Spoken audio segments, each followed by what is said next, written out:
What's fueling this market is the cloud titans. Everyone's piling on.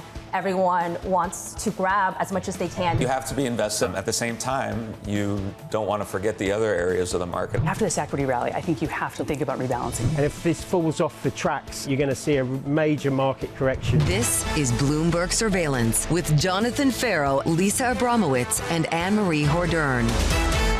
Live from New York City this morning. Good morning, good morning. For our audience worldwide, Bloomberg Surveillance starts right now. Coming into Wednesday on a 9-day winning streak, shaking off another round of strikes between the US and Iran, as SpaceX is reportedly moving to fix its IPO and move fast. Investors remain focused on the earnings from mega-cap tech Broadcom.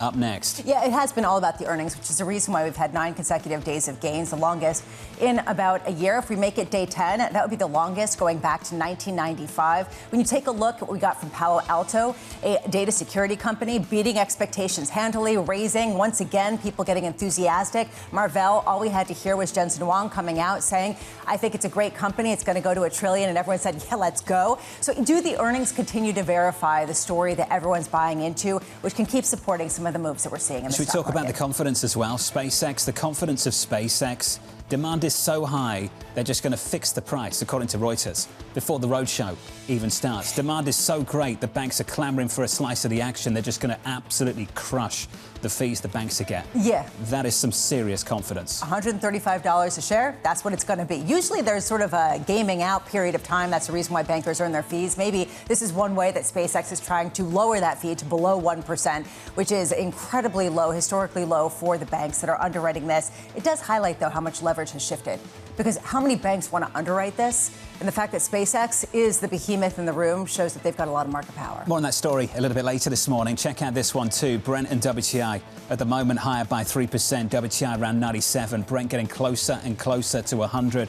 What is a ceasefire if they're still firing? Well, this is my question to the administration. At what point do you decide that actually the ceasefire is over? The U.S. military, according to CENTCOM, overnight struck down multiple Iranian ballistic missiles and drones that were headed towards Bahrain and Kuwait. At the same time, CENTCOM said earlier they also went towards an unladen tanker that wanted to refill at Card Island. So clearly there's a lot of kinetic activity, but they're holding on to the idea that we still have a ceasefire. I wonder where this market would be if we didn't have the conflict in Iran, as well as brand new fresh tariffs from USTR. It's the story that Lisa doesn't want to talk about. Lisa, it's the story that won't go away over in the Middle East. The kinetic strikes that are not breaking the ceasefire yet seem very close to breaking a ceasefire. It's actually active strikes at some of the neighboring countries. It's getting closer to a breaking point. Nobody wants to analyze it because you can't analyze it. But at the same time, if you listen to some of the commodity strategists that were saying we're getting close to tank bottoms, you take a look at people's driving plans. Sure. Whether it's upstate, whether it's cross country. You got plans? It could get really expensive this summer. Crude starting to build just again, approaching 100 on Brent. Yields are higher as well. 2s out to 30s. 2s this morning up by 4 basis points. 10s this morning up by 4 also. The data so far this week has been pretty strong. ISM manufacturing better than expected. Job openings, some serious data there. We'll spend some time on that later this morning. Then we get ADP, claims, payrolls. But so far, so good. Yeah, to the point where people are wondering if you could trust the data. I know that that's what always happens. But ADP came in. Job openings hit their highest level going back to May of 2024. The ratio of job openings to unemployed individuals reached the highest since 2025. But quits actually fell. So people aren't quitting, but there seem to be all these job openings. So you try to square the circle. We'll try to do that later this morning. Looking forward to doing that. Ahead of payrolls this Friday. Coming up this hour, we'll catch up with Dawson of New Edge Wealth as AI demand powers the equity rally. Dan Ives of Wedbush as SpaceX is pricing its record-breaking IPO. And Drew Matus of MetLife as labour market resilience lifts rate hike bets. We begin this hour with stocks looking to build on a record-breaking 9-day winning streak. Dawson of New Edge Wealth writing, you can't stop the beats, with earnings beats and raises continuing to be the justification for new highs in equity markets. Cam joins us for more. Cameron, good morning. Good morning. It's good to see you. Look, the fundamental story, I think, is well understood at this point. The earnings have been super, super powerful. Where is the more speculative story emerging for you? Oh, well, we've seen an incredible rally in the most speculative portions of the market. Look at the Goldman Sachs Unprofitable Tech Index, up 15% in last week alone. It's up 65% since the March lows. You look at the cohort of space names, most of them are unprofitable. They're up 100% year to date. You look at the Russell 2500, the leaders in that that index are all coming from very unprofitable names. If you take out, or if you look at the names that are actually generating profit and up and trading at a discount, they're only up about 8%. So if you're a high quality name, you've been sitting out on this rally. So the question is, how much can this speculative portion of markets continue? So we've got some froth. You've identified it. Technicals are stretched. People have talked about that endlessly over the last 2 months or so. Is that enough reason to sit this out? No, it's not, because the earnings picture is so very strong. But I think what we have to appreciate with the earnings story is two really big things. The first one is the upside in the hyperscaler capex. This time last year, we were expecting hyperscaler capex to be up 10%. That number today is 80%. So you remember that one man's capex is another man's profit. And that brings you to the other really important point about this earnings story, which is that we are in an operating leverage boom driven by the semiconductors. These are typically high operating leverage businesses, which just means that a little bit of sales growth generates a lot of earnings growth. And you've seen that because margins for semiconductors have expanded from 30% just 9 months ago to 45% today. So because we're seeing this increase in sales, it's causing a huge boom in profits. But what we have to watch is that if sales slow down a little bit, what you could see is this deleveraging of operating profits that could cause earnings growth to not be as robust as we look into 2027. I feel like we should have a bell that dings every time someone says earnings. Earnings, ding! Or do you think drinking game? Wrong show, Bramo. Well, okay, well, we could a little early things. for drinks, but you never know. You know, drinking coffee. There is an ultimate question: is it just going to be an earnings deceleration that's going to potentially drive some sort of correction to this, or could it just be by virtue of the supply that's coming to market? Oh, I think that's a really interesting and important point, because we've been in a world for the last few years where we've seen equity supply effectively falling. We've seen much more buybacks than we've seen any new equity issuance. At the same time as equity demand has been very strong, simply because we pushed so much liquidity into the system during the COVID era. So we learn in Economics 101, when supply drops and demand goes up, prices go up. So now we're in an environment where supply is certainly going up, whether it's from the IPOs or the Google issuance. And that just suggests that there's a lot of supply for this market to take down. And the question is there the incremental demand to absorb all this incremental supply? So it very much is what we would think of as a Shakespearean sea change when it comes to that supply-demand balance for the equity market. How do you clear space to participate in some of these IPOs? Do you? I mean, how do you sort of understand what to sell in order to play ball right now? Yeah, well, the indices are forced to, and I think that that's probably one of the most important points, is that the indices are now being forced to put a weight in these names, and mostly for the NASDAQ, where there's going to be a multiplier on the float for a name like SpaceX. I think the question for us is that we will stick to our knitting when it comes to valuation, discipline, and quality. And you look at a name like SpaceX trading at what could be 80 to 100 times sales, on sales that have been growing about 30%. They've decelerated to 15% back in the first quarter. But when you trade it at 80 to 100 times sales, even when those sales actually become something that becomes reality, the problem is you have to grow into that fulsome multiple. Palantir is a great example of this. Palantir traded to 90 times sales in the middle of last year during that big, huge rally we had. And then the sales came. Sales are going to grow 72% this year. But the stock has been flat because we've had to grow into that high price to sales multiple. So for us as quality investors, we'll always stay balanced with that valuation discipline. Cameron, though, do you think it's uncomfortable that, I mean, the Bank of America Fund Manager Survey showed this record inflow, most overweight position since 2002 into equities? Is it uncomfortable that everyone is there? Well, what's fascinating is that we are seeing those inflows because people are having to chase. If you look at the Deutsche Bank Consolidated Equity Positioning Index, it's only in the 61st percentile, and that has gone into the danger zone. If you go back to late 2021, you were in the 90th percent plus. So there are signs that institutions have somewhat sat on the sidelines of this rally. I don't think that you can say the same thing for households. Household equity allocations are still at all-time highs. If you look at things like the put-call ratio, that speaks to some of that complacency and already there. Put-call ratios are incredibly low, which just means that nobody is caring about downside protection right now. So the balance of overall positioning is that it's not enough to be a tailwind of this market, but it's probably not quite enough to be an absolute headwind like we got to back at the end of 2021. To Lisa's point, though, where are people selling?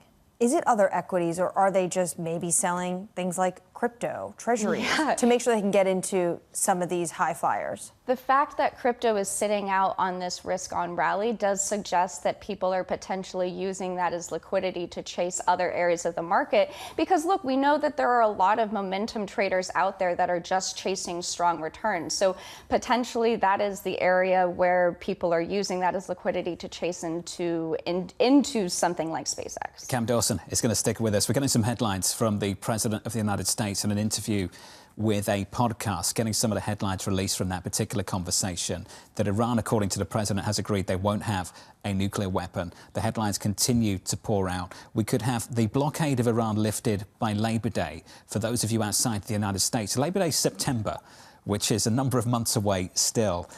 On a deal with Iran, we're working on that deal, and the Ayatollah is involved in the talks. To what extent and how? No information on that this morning, but those headlines dropping just moments ago. Yeah, and what's also interesting is that Trump said he never thought of meeting any Iranian leaders, but he'd probably meet with them depending on the outcome of whatever comes of this deal. The point on Labor Day is really important.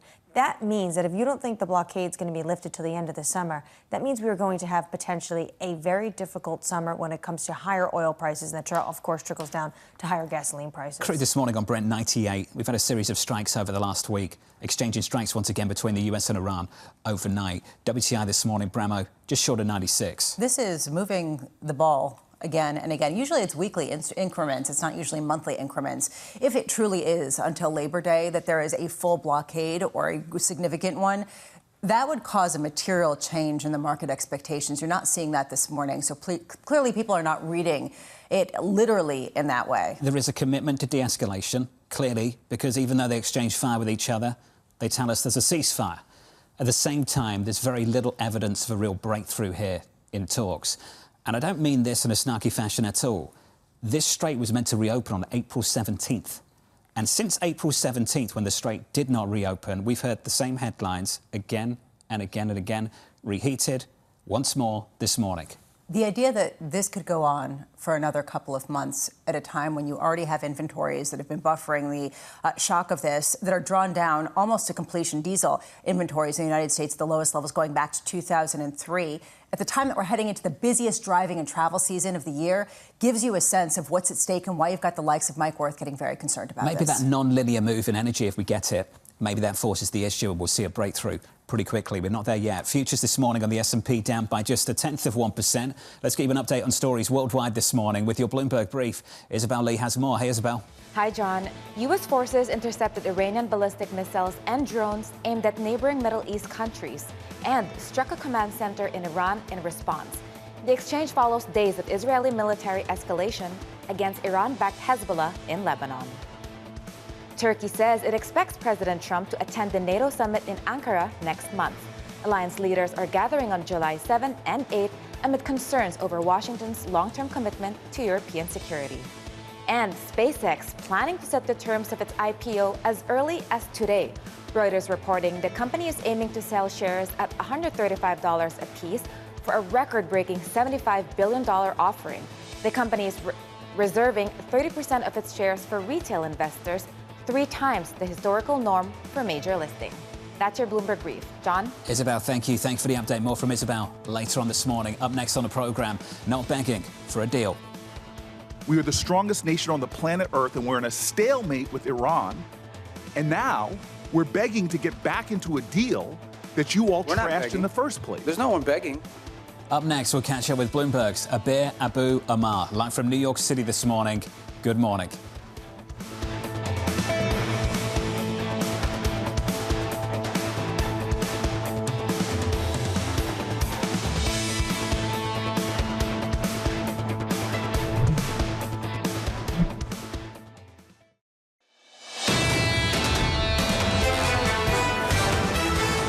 More economic data a little bit later on this morning. Look out for a read on jobs from ADP. It follows a really strong ISM earlier this week.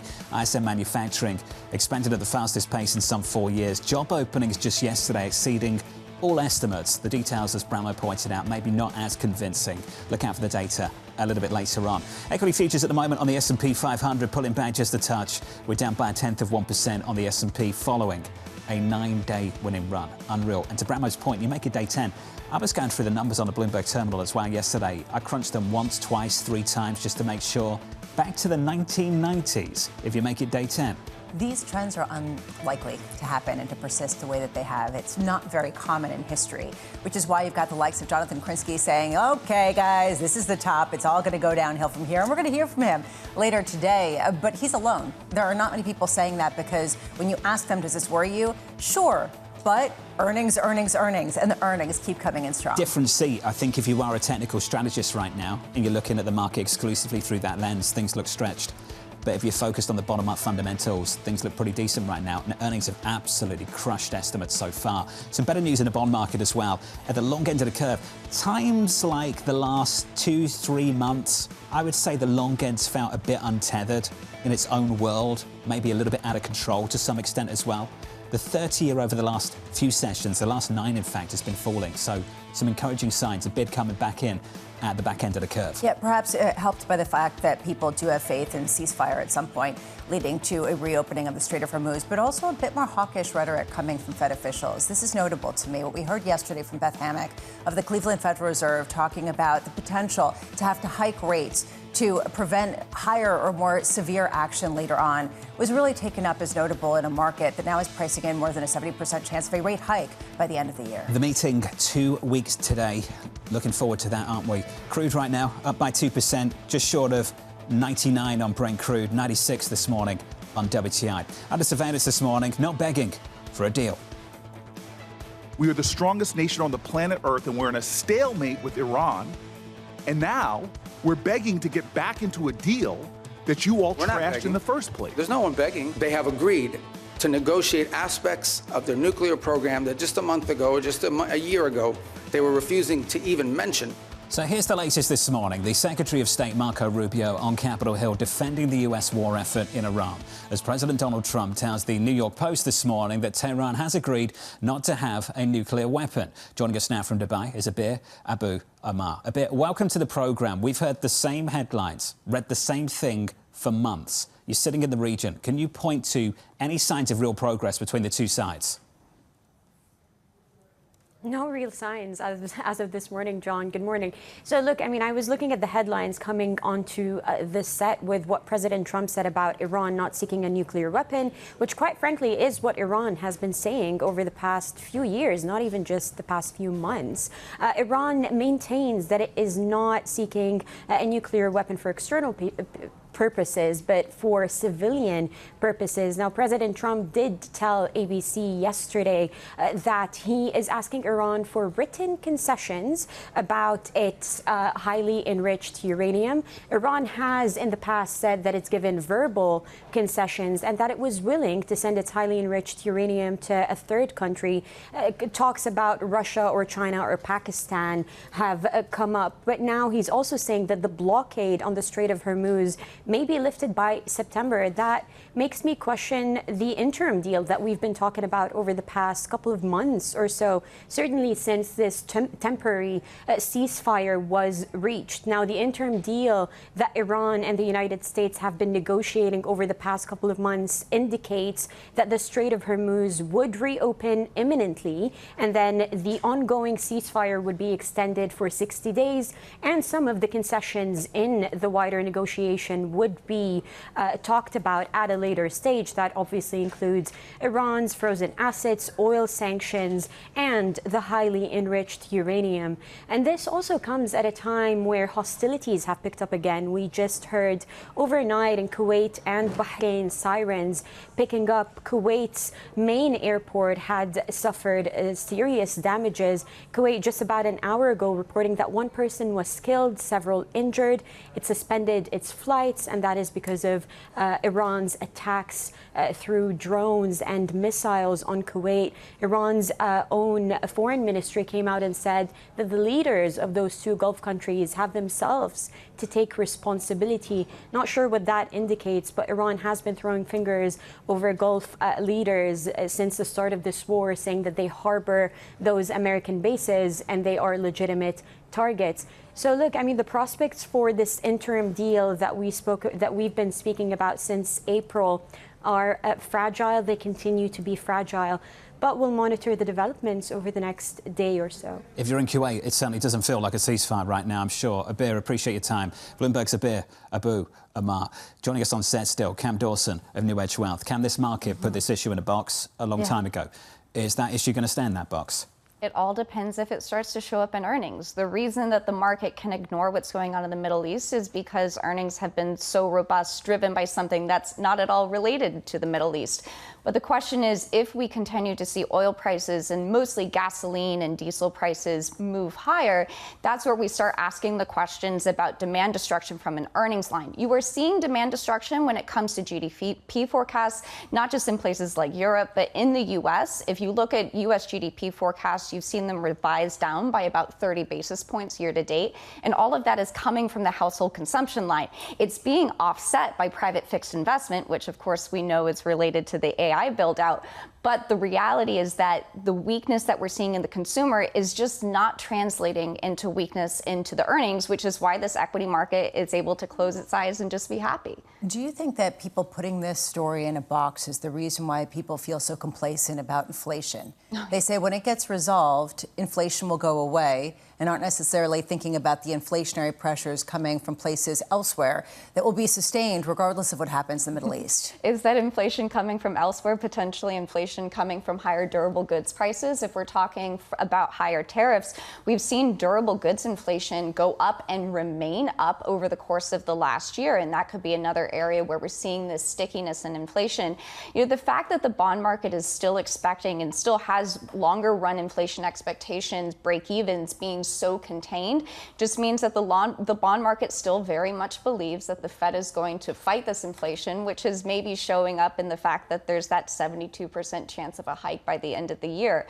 But if inflation goes up and remains up, certainly we don't have that priced into yields, and certainly we don't have that priced into the equity market. Do you think that that's a plausible outcome enough to maybe divert away from both bonds and, frankly, cash? Do you get the sense that people are going into equities as a haven against inflation as much as anything else? Well, equities have longer run been this way to hide out from inflation in a sense because earnings are a nominal number. And so as we saw back in a time like 2021, earnings benefited from higher inflation. I think the real question is right now the equity market does not think that the Fed is going to become an adversary, meaning that they're not going to pull the punch bowl away. They're not going to raise rates all that much, that we have kind of a popping of this more speculative area, which we know is sensitive to liquidity. After all, you still have money supply growth that's in the 5% level. You have bank lending that's in the high single digits. You have easy financial conditions. All of this suggests that the Fed is not at all tight right now, at least from the purview of the equity market. So if the Fed switches into a more adversarial position because of higher, stickier inflation, could we have a redux of effectively what happened in 2022, where you saw people kind of anticipate this adversarial Fed and you saw a big unwind in these more speculative, liquidity-sensitive areas? Not happening right now. The Fed's been given plenty of opportunity to turn hawkish, and all we're talking about is removing an easing bias. The ECB's about to hike next week. The ECB, certain officials, I pointed out one in the last week, already having a conversation about the second hike before they've even hiked interest rates, and we're talking about a removal of the easing bias of the Federal Reserve. Yeah, and Kit Jukes seems to suggest that this is doing the wrong thing at exactly the wrong time. And haven't we learned at the same time a single mandate central bank? And in the United States, the fact that they're still talking about removing an easing bias at the time when a market is moving beyond. I think that this is the important point. The market is ahead of the Fed. If the Fed gets ahead of the market, does that change the narrative in terms of being an adversary to some of the froth that's been building up? As soon as this meeting, the Financial Times is reporting that a bunch of former Fed officials are saying that they think Kevin Warsh is not going to put a dot on that plot. Ha! No dot plot? No dot plot for just the chair? Just for the Fed chair. OK. It's going to be an interesting news conference, isn't it? Wild times. Quite assertive, right? You don't get a dot. Hey, you watch how excited you'll get in 2 weeks' time. It'll be breaking news. Don't try and act cool. Biggest nerd in here. Cam Dawson of New Edge Wealth. Oh, yeah. Cam, thank you. It's good to see you, as always. Up next, Dan Ives of Wedbush on the SpaceX IPO.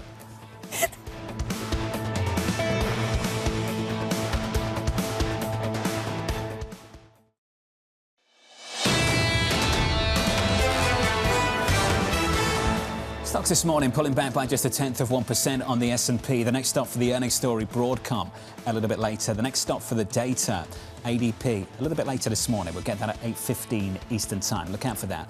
Stocks on the Nasdaq 100 up by 0.2%. Great run of gains on a weekly basis, on a daily basis as well. We've talked about this 9-day winning streak. Over the 9 days, on the S&P at least, only up by around 3.6%, so not a massive move higher. You'll find that elsewhere. Actually, the outperformance has come from small caps, believe it or not. Not talked about enough, I don't think. In the bond market, 2s, 10s, 30s look like this morning. Yields higher by 3 basis points, 4.08%. To Bramo's point, data at the headline level better than expected. The Fed speak. It's been a touch hawkish as well. We've heard from the hawkish members at least, including Beth Hammock of Cleveland. On top of that, this move in crude. WTI and Brent, once again, it's just a slow grind back towards 100 on Brent. 3 days of this now, up by 2.7%, 98.50 this morning. Yeah, although holding on to some of the losses that we had seen as people got more optimistic about a deal, which is really part of what's driving both the small cap outperformance until today, as well as the bond yield move lower until today. Do we get a reversal of that? The fact that we're not getting a wholesale reversal of that tells you something about sentiment. No one wants to get away from this sort of nirvana trade where you're going to have earnings balloon higher, you're going to see some sort of disinflation as the resolution of the situation in Iran comes to fruition at some point somewhere, and then we can move toward a really wonderful end of the year. Are there potential sticking points? Jonathan Krinsky, I'm sure, will have some. I think the president is now setting parameters, though, in this interview with the New York Post. He says, I don't know. I mean, it could be closed through Labor Day, but I think it's unlikely. So he wants it to be open sooner, meaning the Strait of Hormuz would open and the blockade, the United States would lift. He has control over that blockade.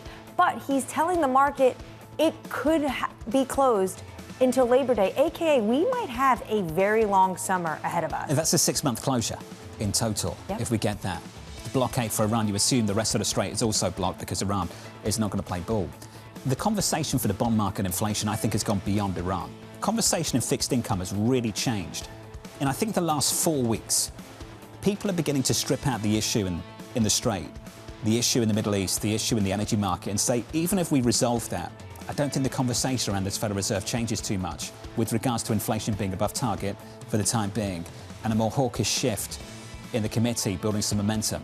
I remember when people used to come on the show and say AI and the build-out will be disinflationary. Yeah. How many people now come on the show and they say 100% this is inflationary? It might be disinflationary in 3, 4, 5 years, but right now all of the signs are pointing in that way. But it's not just that. Ulta Beauty came out yesterday with earnings. You take a look at the transactions. Yes, they've increased. But guess what increased even more? Their profit margins. They're able to increase prices, have higher prices margins on makeup, on discretionary goods, the ultimate discretionary goods, which gives you a sense consumers are still spending and willing to absorb this. There's a sequencing problem, and within the sequencing problem, there's a confidence issue. So the first phase is where people have the most confidence. We're going to get the inflation first. Then maybe, and I stress maybe, you get the disinflation next, but people don't have much confidence about that. So you go with the confidence issue. And the confidence issue is higher prices and higher inflation. This is the reason why Jackson Hole is going to be fascinating with Kevin Warsh coming through with a policy discussion You're of assuming just this he's issue. going. You think first the dot, now no Jackson Hole? I've got no idea. I mean, that's actually, wow. I don't think you can assume anything right now about what the future of communication from this Federal Reserve is going to look like under new leadership. My mind's blown. Right? I don't think I can. Now you're upset because you're missing the trip out to Wyoming. Oh, right? Now it matters to you. Actually, the that's not true. The doc didn't register too much, but the visit to Jackson Hole. First the dot, now the hiking? Not true. Well, but no, I think that it's important. We need to have his worldview, because if not, then people are going to think that this is going to He can do that in a speech anytime, anywhere he likes. I welcome a speech anytime, anywhere. If he decides not to go, I will still listen to that speech. Okay. All right. That's the line for Bramo, just in case you're over at the Fed listening this morning. Jackson Hole? No, Jackson Hole. No, I think it's... Okay, let's move on. Come on. No, I actually think that it's important for him to lay out his views. If it's somewhere else, that's fine. Okay, 3 hours away from the opening bell.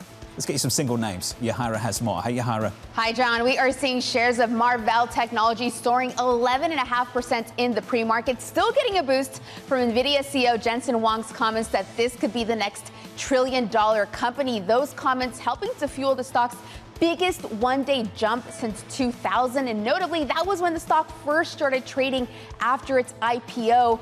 Marvell on track for a 5th straight day of gains.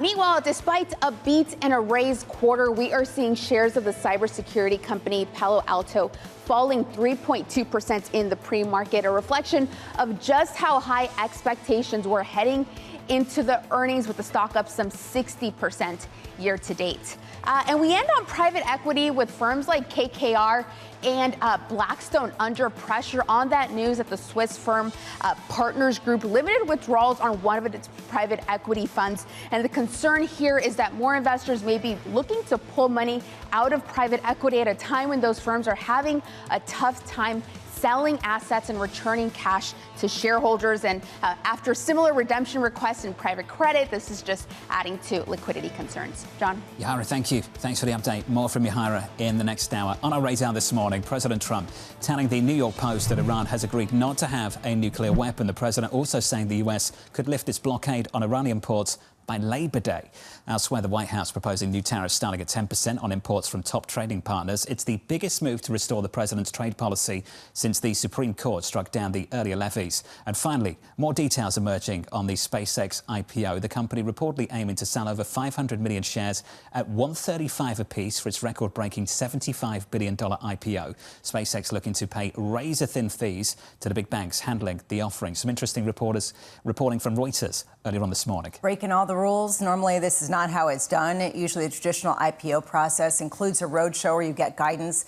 Question, who's going to want to buy this, considering how many people already own this, right? I mean, this is a really widely owned type of security. So at a certain point, lots of people want to own it, but how much can they absorb given some of the concentration risks? Either way, Musk's net worth currently is $970 billion, and I was trying to wrap my head around that. So if this goes well, you know, he could potentially be the world's first trillionaire. I think he believes it's already gone well. Never mind if it goes well. Before any of it even happens. This feels so different. To have this degree of confidence about pricing that you can just pick your price before the roadshow even begins.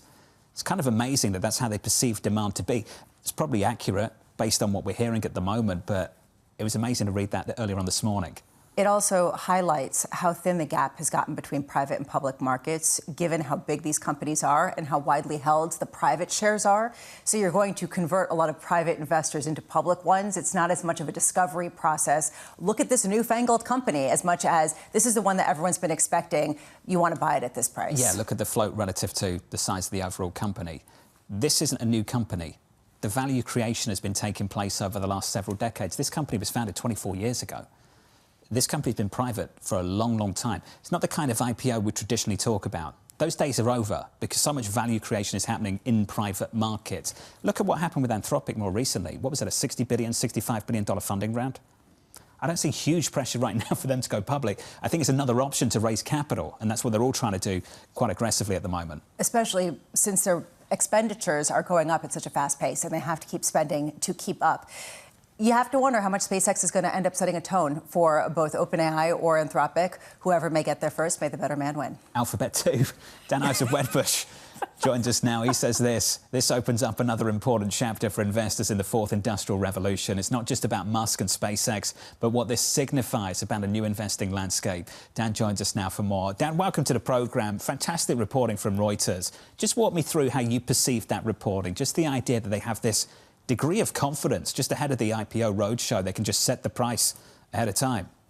Yeah, look, I think it speaks. I think Lisa hit on an important topic. I mean, on the private side, you're talking about the price discovery. So much of that's been there on the private side. If you go back over the last few years and even the last few months, but this just it's a showing of confidence, because the reality is it's going to be a watershed event in terms of the space sector for Musk. And it just speaks to our view. I mean, records will be broke over the coming weeks, whether it's the Knicks or SpaceX IPO. Dan, you've lost Annmarie, or actually you've gained her. She's going to go all mug with you. I'm curious, though, how much this is going to set the tone for Anthropic or OpenAI, or whether that's going to ultimately be a very different story than SpaceX. I think different in some ways, just given the AI arms race, Anthropic to OpenAI. But look, it's a tone setter, because this is going to be really a tidal wave of IPOs, and obviously it starts with SpaceX. And look, it speaks to our view about the fourth industrial revolution. And that's more, I think, how SpaceX is going to be viewed on the AI data side, of course, on space, but it's really a convergence that you're seeing, and it's Musk. I mean, you're buying Musk. And it goes back to like those that went against Musk and Tesla. You know, those have been the historically wrong bets if you go back. Yeah, you're buying Elon Musk at the very cheap price of $960 billion. Meanwhile, you are seeing a number of different companies start to put limits on how much of some of these AI tools they're using just because the costs are getting so high. Yes, you're seeing incredible earnings from the likes of Anthropic or even some of the other big giants. At the same time, Uber, for example, set a monthly cap because things were getting so out of control. Does that make you concerned?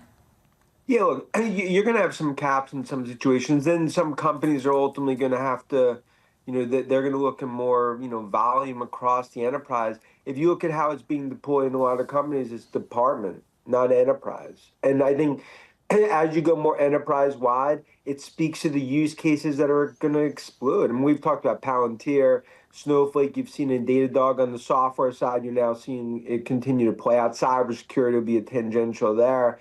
But look, it's third inning, one out in terms of this AI game. And I think we're still early in terms of the spending cycle. And you're going to have, call it, 3 to 4 trillion spent over the coming years with so many winners and the derivatives now playing out. And it's our view that this is really just still the early stages of the AI revolution. Dan, what did you make of the president's executive order yesterday asking these technology companies to voluntarily give the government basically oversight of any new models that they come out with? Look, I think it's a tightrope because it's a balancing act what they're doing. You got to put guardrails in some way. Now, you don't want overreaching because to some extent, especially the arms race in China, that could definitely, put sand in the gears. And look, from a politician perspective, you don't want, there's many politicians, you don't want politicians still using BlackBerries that are the ones determining AI model technology. So I think that's part of the balance here, but I think it's smart. You have to have some sort of government, at least quasi-oversight, but a lot of it's going to be self-regulation from the industry. I actually loved my BlackBerry, but what we keep on what the government is doing, Trump had promised a hands-off approach. So do you think this is the first of many steps potentially to taking a more assertive approach when it comes to AI? Look, I think a lot of this is the PR, and we've talked, it's the big PR problem that tech has. If you keep talking about job losses and some of the AI alarmism that's going on, this is what you get, right? I saw at a Milken conference in terms of how many politicians were there that I spoke with. And look, it is about, you cannot just have it go fully unchecked. I think it's call it a baby step move. I don't expect this to be any sort of overreaching, but I think it's smart. You need to have some sort of quasi guardrails or some sort of, oversight in terms of what's going on with what's really going to change the consumer and enterprise lifestyle and economy over the coming years. Dan, do you think Altman's kind of getting it now by putting some daylight between him and Anthropic and the way he talks about the future of this technology? 100%. Because I think Altman, you're seeing a change. Look, we've seen shift changes if you go back years ago. Look at Zuckerberg back 17 and now. So you're definitely seeing tone shifts. And I think it's important because if you keep going out there telling people they're going to lose their jobs and their electricity bills are going to go higher, you'll have AI under long TSA lines in terms of surveys. So I think this is a smart move what they're doing. And it's the reality. We continue to think a lot of the job loss stuff, I think it's overdone relative to the reality. And it comes down to get the popcorn out, SpaceX, OpenAI, Anthropic. It's going to be a super interesting few months, historical for the market. Without a doubt. Let's see how it turns out. Dan, it's good to see you, Dan Ives there of Wedbush. Shapeshifters, the lot of them, aren't they? They really are all shapeshifters. They used to be Democrats, they're Republicans now, right? Yeah. It used to be about taking away white-collar jobs. It's not anymore. Shapeshifters. Yeah, well, to sell the actual technology, you need to explain that it's going to be revolutionary and create incredible efficiency. And then on the back end, not so bad that it's actually going to cause any kind of policy crackdown. They also have tried to get ahead of regulation. You've seen Anthropic and OpenAI come out and talk about the need for regulation, that they would love to play a partnership role in creating said regulation. So it's all sides. The companies kind of make sense. And the approaches they've got right now. Anthropic, of course, is going direct to business. So they want to tell people that you're going to save all this money because you're going to lay people off. OpenAI is the consumer-facing product, right? So they can't tell the people that are going to use their product ultimately we're the reason that unemployment's going to go up. So I think it's a PR effort on both sides for different reasons. And the reality of it is unknown. And that, I think, is the anxiety. I've seen so many different reports, some of them saying there's no problem here. You're going to see more jobs created. It's going to be more productivity. And then I've seen others saying, actually, in the white collar space in particular, you're going to see pretty significant job losses. And you're already seeing increasing levels of job cuts, particularly starting in software as a service companies. Nasdaq futures this morning positive by 0.1%. Let's get you an update on stories worldwide with your Bloomberg brief. Isabel Lee has more. Hey, Isabel. Hi, John. The OECD says the fate of the global economy hinges on the conflict in the Middle East. In its latest report, the organization revised its inflation estimate higher for 2027 and said global growth could slip to 1.8%. Cliffwater's flagship private credit fund is capping redemptions at 5% in the second quarter. This as investors try to pull about 17% of their shares. According to a letter seen by Bloomberg, Cliffwater informed shareholders they'd get about a third of their requested money back. And Fed Chair Kevin Warsh naming conservative policy analysts as temporary advisors. Sources telling us here at Bloomberg, Warsh hired Paul Winfrey, who in the past criticized the Fed for the Heritage Foundation's Project 2025 initiative. He also hired Daniel Heel, who he worked with at the Hoover Institution. That's your Bloomberg brief. John? Watch this space. Isabel, thank you. Appreciate it. Up next on the programme, striking a hawkish tone. It's reasonable to keep rates steady given the uncertainties around the economic outlook. But if recent trends continue, it may soon be appropriate to act. I'm more concerned about the growing risks of persistently elevated inflation than the risk to full employment, and that monetary policy may not be sufficiently restrictive to bring inflation down to 2%. She's not alone. Drew Matus of MetLife joins us next, live from New York City. You're watching Bloomberg TV.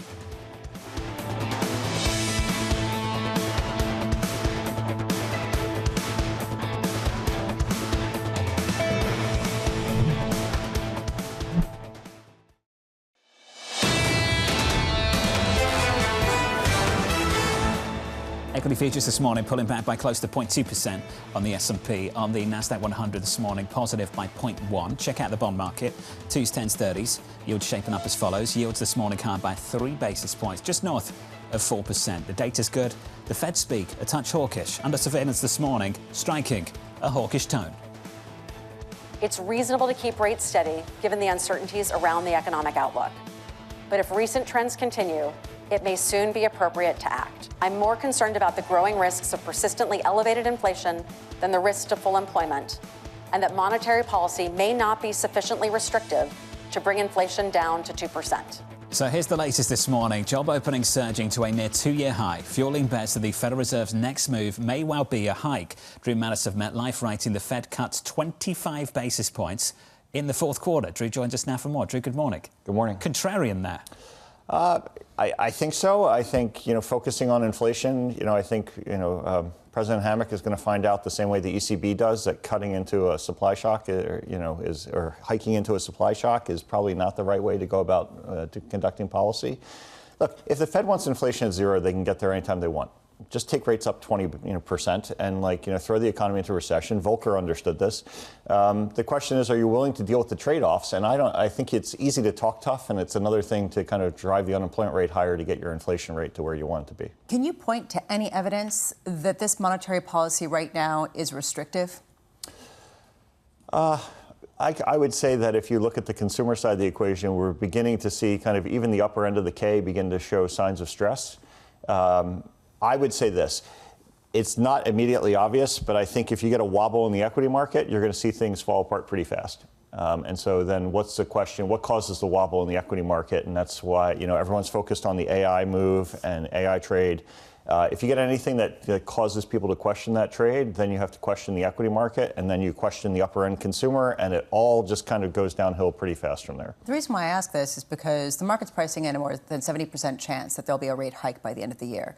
The market's doing the tightening for the Fed without the Fed even getting on board, let alone even dropping their easing bias. Meanwhile, Ulta, Victoria's Secret, they're all reporting better than expected margins, earnings. People are coming, they're buying bras, they're buying makeup, they're buying whatever else, and they're buying plane tickets that are really expensive. So at what point do you say that we're not in a restrictive environment and that ultimately it might be a bigger problem for the long end of the yield curve if the Fed doesn't take tightening action. Well, so at the same time, though, the New York Fed's reporting that, more and more people are becoming delinquent in their borrowing. So, you take interest rates up. Housing market is still disrupted. It's going to continue to be disrupted. That's going to take a long time to sort out. And you're not going to make that any better by hiking interest rates. Unless it's to control the long end of the yield curve in a way that pulls the long end of the yield curve lower. But you want to do that in a way that's actually extracting inflation from the long end of the yield curve rather than hammering growth, right? And so there's a reason bond yields move, and it's in growth and inflation. And if you're hitting it on the growth side, but you're not actually pulling down inflation expectations. So if the Fed hikes interest rates, they're going to hit the growth side and you'll see yields come down. But the inflation story is going to remain unchanged because it has nothing to do with Fed policy, right? It has everything to do with what's going on in the Middle East. And so you're not actually solving the problem, you're just making your situation worse. But could it become more challenging if, as the president's saying, potentially the naval blockade will continue until Labor Day in early September? Well, so then, as I put out, as I talked about kind of in my note, if the situation in the Middle East extends beyond the third quarter of the year, then we'll probably have to think about the Fed actually cutting rates kind of in 27 instead of actually getting a rate cut in 26. Where we're actually really confident, though, is that, from a yield perspective, like 10s are going to be somewhere between 4.5. Like that, I'm actually really comfortable with that space. It's long-term nominal trend growth. That's where 10-year yields should basically be. And I think no matter what the Fed does, everything else is kind of self-correcting. If they hike too much, you'll see, expectations shift around. Long end of the curve stays where it's at. Do you think Powell is getting too much praise and Walsh is getting too much criticism? I do. First of all, I think that there's everything Walsh has brought up that people think is kind of like out of consensus is actually an argument that we're having on the street now. How big should the Fed's balance sheet be? Should they be cutting? Should they be hiking? There are people on both sides of the equation who have very good arguments on both sides of the equation. Powell's Fed was not without challenges, right? There's the whole inflation story. There are governance issues. There's a lot that institution kind of needs to be thinking about. And you know what? Having someone come in with fresh eyes who's not everything is great in this institution and nothing ever needs to change is probably a healthy thing for any company or any institution. Is Jackson Hole a good place to have that conversation? Lisa wants to know. No, I just think that there is not a debate on Wall Street about whether there should be Jackson Hole. Is there?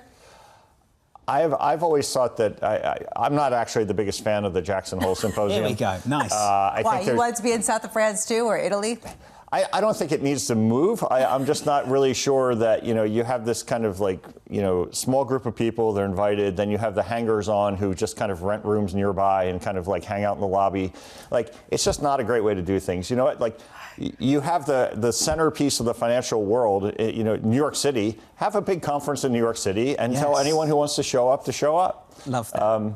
So, or have it anywhere, but having it somewhere where it's really hard to get to unless you have a private jet doesn't really strike me as kind of being open to the public or caring about how we appear to the public. Drew, it's good to see you. Appreciate the opinion. Thank you, sir. Drew Matus there of MetLife on the Federal Reserve and the next get-together in Jackson Hole. They went to Reykjavik. They can go to the Amalfi Coast and fly direct to Napoli. These are different arguments. Exclusivity versus convenience. Just have it during the Premier League season and bookend it. These are 1% hanger-ons. Private jet to go to Jackson Hole, but they're just, hanger-ons. He's got a point. OK, let's see if it changes. I don't think you can take anything for granted right now. Up next, Michelle Weaver of Morgan Stanley, Libby Cantrill of Pimco, the former Vice President, Mike Pence, and Jonathan Krinsky of BTIG.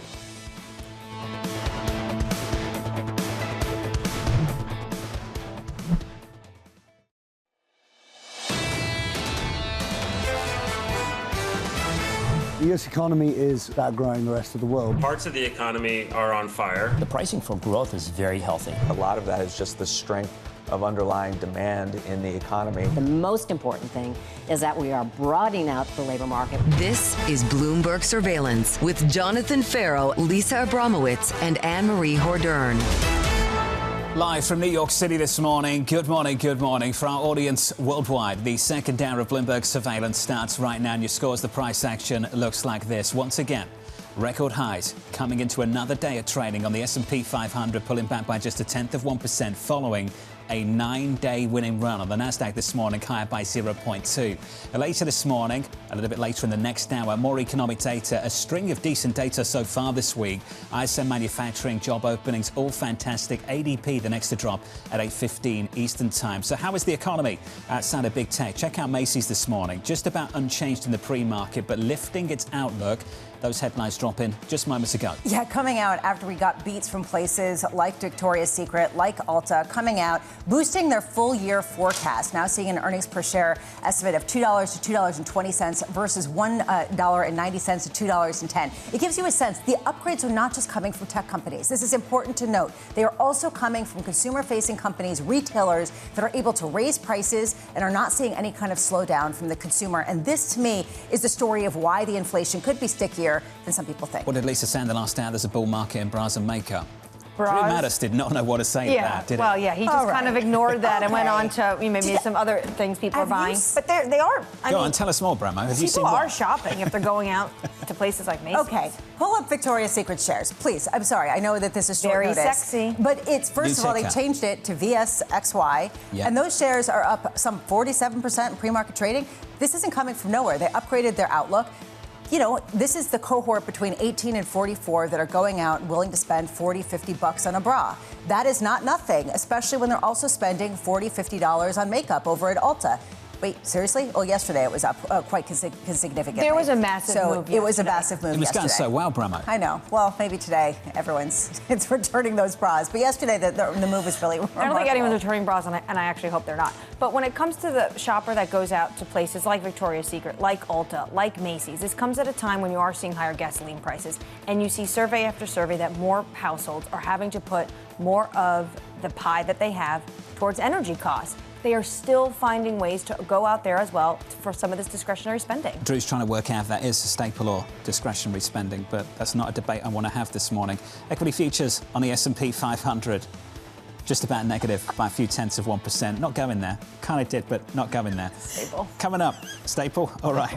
Don't want to go there. Michelle Weaver of Morgan Stanley is going to join us with stocks seeking a 10th straight day of gains. Livy Cantrill of Pimco as the White House looks to rebuild the tariff war, and the former Vice President Mike Pence warning about the future of the Republican Party. What about in France? France, debatable. Yeah, there you go. Could be debatable for some There you people. I just want to correct the record. Yesterday, Victoria's Secret shares were up 47%. Let it go, Bramo.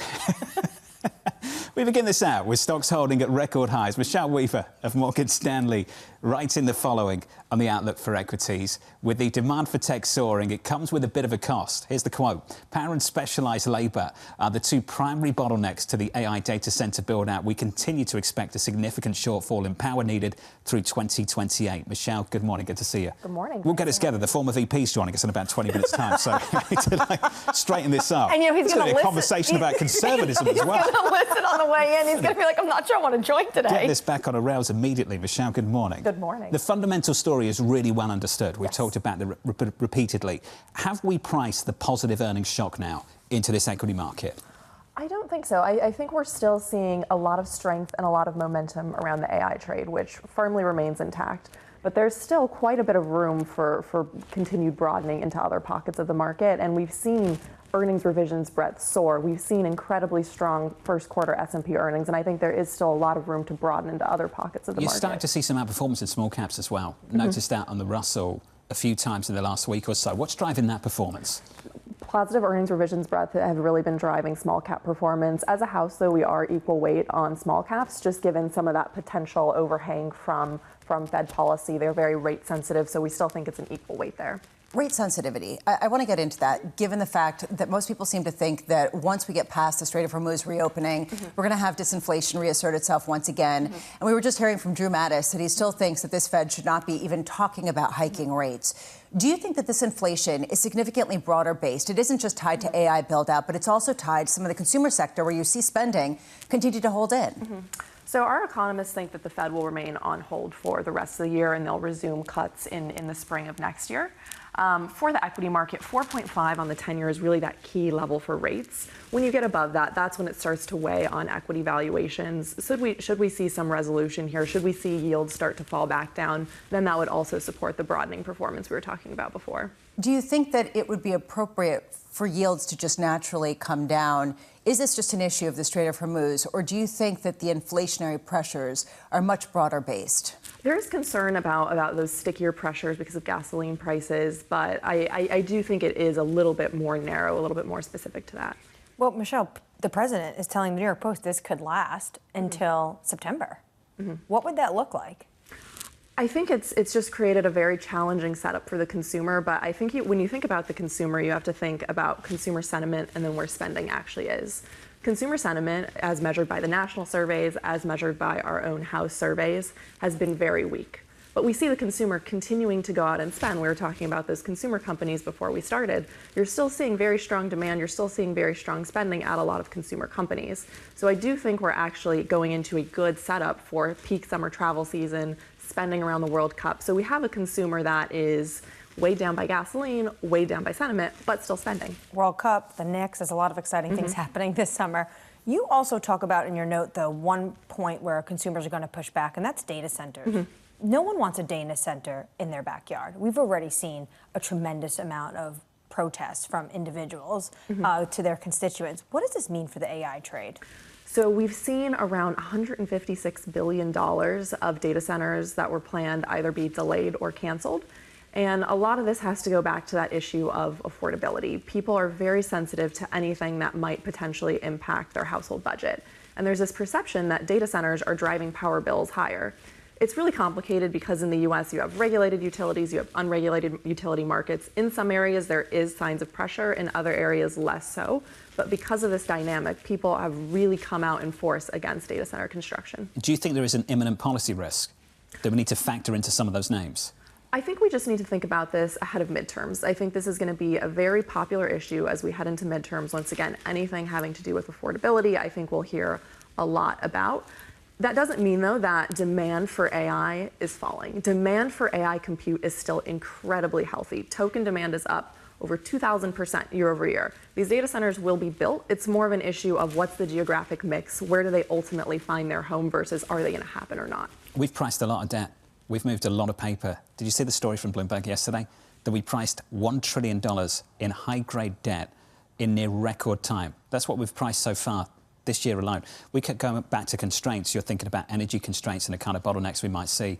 I'm focused on capital constraints and don't see much sign of that right now in the debt market or in equity. No, I mean, on some level, you are seeing spreads just widen out a touch for certain issuers. But other than that, I mean, CoreWeave yesterday came with another $900 million high-yield bond offering. I mean, everyone's pricing paper, and investors can't seem to get enough, even as they do a tour around the world to try to raise cash. You just wonder when people are going to question whether there is a dissonance here about the valuation of some of these companies, about their expansion plans, about their profitability, and then about the return on investment from other companies if you don't see a serious improvement in conditions for average consumers. Something isn't adding up here for this to continue, and it has to be one side of the equation or the other. Michelle, we've seen a lot of companies tap the debt market. We're going to see some major IPOs later this year. The prospect of capital constraints, are they on the horizon, or have we got some runway here? I still think we have some runway. We haven't seen any signs of slowing down in what has happened so far. So based on recent trajectory, I think we're not seeing any signs of capital constraints there. Michelle, it's good to see you. Thank Good you. to see you. Michelle Weaver there of Morgan Stanley. Alphabet coming out with an $80 billion capital raise, and this market didn't really blink in yesterday's session. The idea that shares that are up almost 120% over the past 12 months or down some 2.5% in response to the biggest equity raise potentially of its type ever gives you a sense of just how much capacity there is. Again, how do we get our heads around these types of valuations? How do we justify the trajectory for how much earnings growth can continue at this pace? And that, I think, is increasingly uncertain, yet it doesn't pay to not participate. Alphabet down by about 3.8% at yesterday's close, which ain't much, considering how much capital they're going to be raising. Let's get you an update on stories elsewhere this morning with your Bloomberg Brief. Joining us now for more is Isabel Lee. Hey, Isabel. Hey, John. The Trump administration is dropping its $1.8 billion, quote, anti-weaponization fund.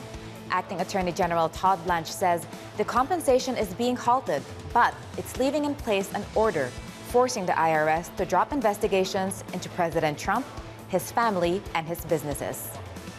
SpaceX $1.8 trillion IPO could be a windfall for several of the members of the Trump administration. 10 officials currently hold nearly $44 million in company stock. The IPO is expected to make Elon Musk the world's first trillionaire if it achieves its target valuation. And Macy's topping earnings estimates and boosting its EPS forecast for the full year. The company's better-than-expected sales results shows that consumers continue to shop even amid rising prices. Macy's CEO Tony Spring joins Bloomberg TV today at 4:30 p.m. Eastern to discuss these quarter's results. That's your Bloomberg Brief. John? Looking forward to that, Isabel. Thank you. Thanks for the update. More from Isabel later this hour. Up next on the program, rebuilding the tariff wall. We do the tariffs a different way. The tariffs are what's bringing in all of this money. It's really made our country rich, modernly rich. Libby Cantrill of Pimco joins us next, live from New York City this morning. Good morning.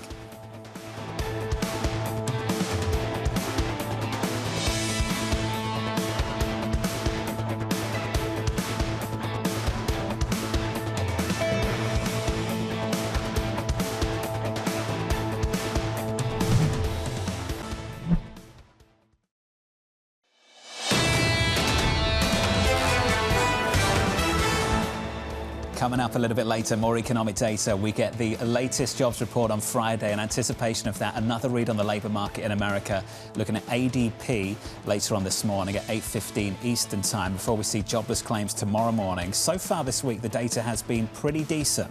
We've had numbers from ISM Manufacturing, which expanded at the fastest pace in some 4 years. Job openings exceeding all estimates just yesterday, as Lisa pointed out.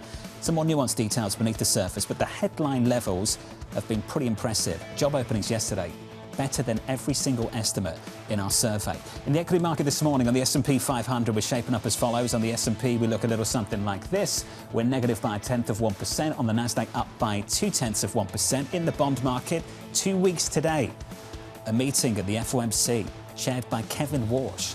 Yields higher by 3 basis points, 4.07%. Much discussion around the table about the future of communication. At the Federal Reserve, Torsten Slock of Apollo just moments ago, the number of words in the FOMC statement likely to go down, expecting it to go down to levels not seen since Greenspan. Will there still be a statement, and will there still be a press conference? These are some of the questions that people have as you have the Financial Times reporting that ultimately this is a Fed chair who does not really believe in the power of forward guidance. If the Fed can't really predict what's going to be happening, why should they pretend that they can with their dots? Does he give some sort of prescriptive measure for what that entails in terms of restriction on forward guidance? Does this mean they get rid of some of their meetings? Does this mean that they get rid of a press conference? These are all things to be determined. So many people on Wall Street are conditioned by the post-GFC experience. If you think about the average age on a trading floor right now, they don't remember the days where we didn't have a news conference. You didn't used to get a statement. You just used to have to guess whatever the Fed had just done. I don't know if it's as easy as putting the toothpaste back in a tube. I've got no idea how complex this might be, but I think certainly they make a bit of an effort to change things and go back closer towards, not precisely where we were before, but closer towards where we were before. Yeah, at the same time, this is a time when you can have less guidance because nobody knows what's going to happen, and pretty much they're telling you that. They're watching the data as much as everybody else. The market's ignoring the Fed at this point. They're saying you guys are going to move to a hiking type of stance more quickly than you're saying. So right now the market's moving on and not really taking forward guidance as that much of a guide. That said, if there is a crisis, that is when forward guidance comes into play, and that is when I assume you will start to see that functionality come back. That's a story in the bond market this morning. Let's turn to crude, WTI and Brent. A series of strikes repeatedly over the last week and again in the last 24 hours. We've got a ceasefire. I'm not sure what that's worth this morning. Brent crude at 98, WTI close to 96. Ceasefire just barely holding on when you have Iranian ballistic missiles and drones headed towards American allies of Kuwait and Bahrain, and the U.S. going after a laden oil tanker that was looking to fill up on Karg Island. But they continuously say defensive in nature, we want to hold on to the ceasefire. The president is coming out and saying this blockade could last. He doesn't think so, but it could last until September.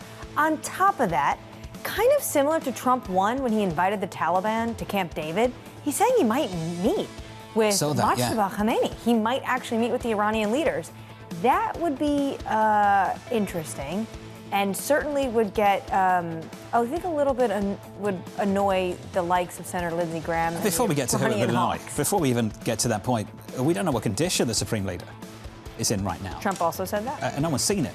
So I don't know about a meeting anytime soon. Yeah, again, you know my feeling about these headlines. How do we even price them? How do we listen to them? How do we know it's true? Put it in a box and don't talk about it. Well, do you want to talk about something else? Please. How about tariffs? You want to go back to that? That's great. Under surveillance this morning. Rebuilding. The tariff wall. We're going to most likely have to pay back $149 billion. It was a terrible decision. And it's not going to affect because we do the tariffs a different way. The tariffs are what's bringing in all of this money. It's really made our country rich, modernly rich. If there is a greatest hits of topics that people on Wall Street do not want to talk about, the Strait of Hormuz is up there, and this is too. The Trump administration fighting back against the Supreme Court's tariff defeat with a fresh wave of levies, including a 10% charge on imports from 60 different trading partners. Libby Cantrill of Pimco joins us now for more. Libby, good morning. I'm here to talk about this. Unfortunately, I'm here for it. You get the short straw. We can change the topic pretty quickly.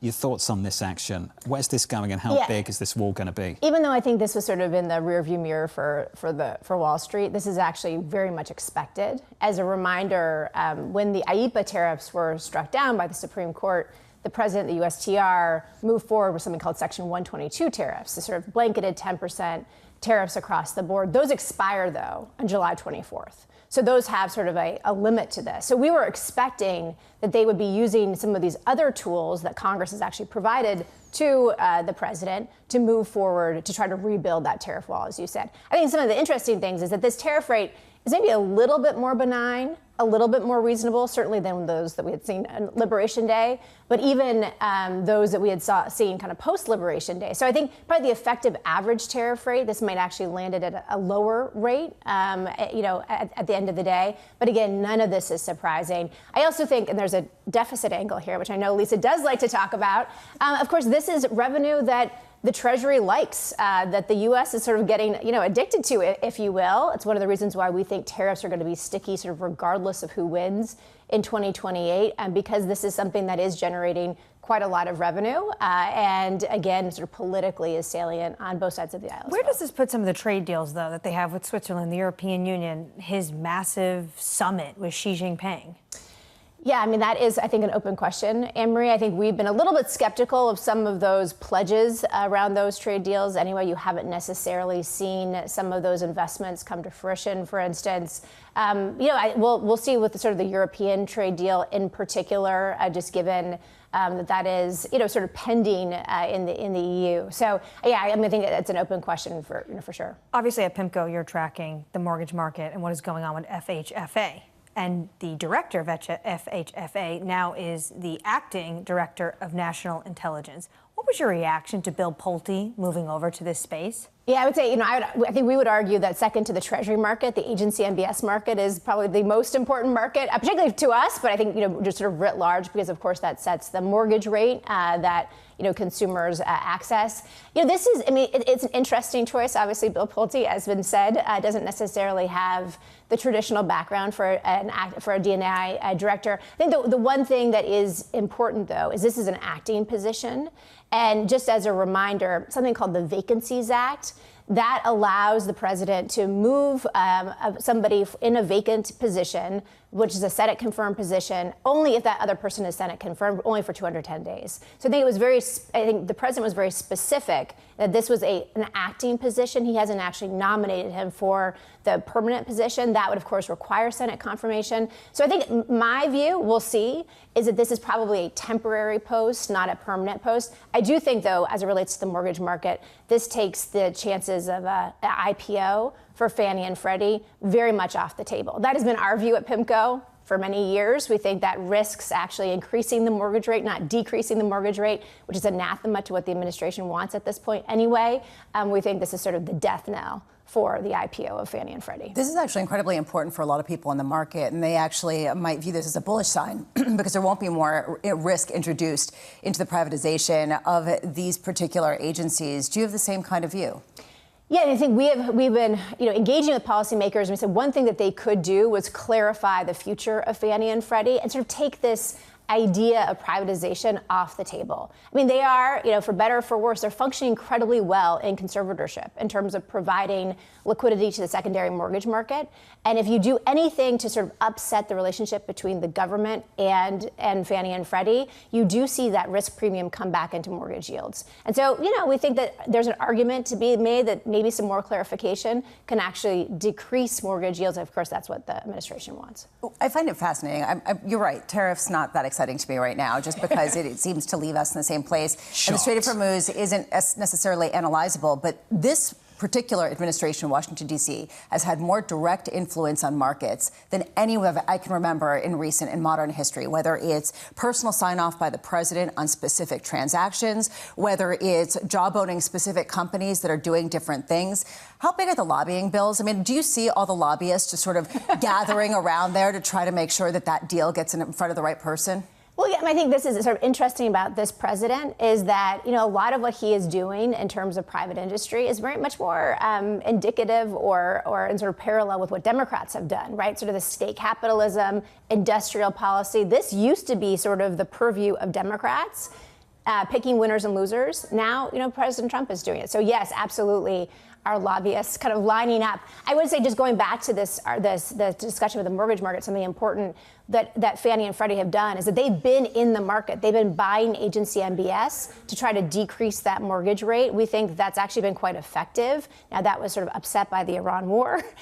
So I think in some ways it was negated by that. But it will be interesting, I think, just in terms of the Pulte discussion, will that continue? Will they continue to be in the market trying to decrease yields? But yeah, I mean, broadly, this administration, obviously much more interventionist than a traditional Republican administration. You've got to really think through about what we're normalising here. Now, maybe you're sitting here watching it and maybe you're comfortable with some of these moves because it's your guy in the White House, but think about the risk of what comes next. If you end up with a Democratic government, what kind of decisions, what kind of purchases will they look to make? What kind of encouragement, what kind of market moves will they look to foster? They're kind of things you've got to think about in the next 4 years and beyond.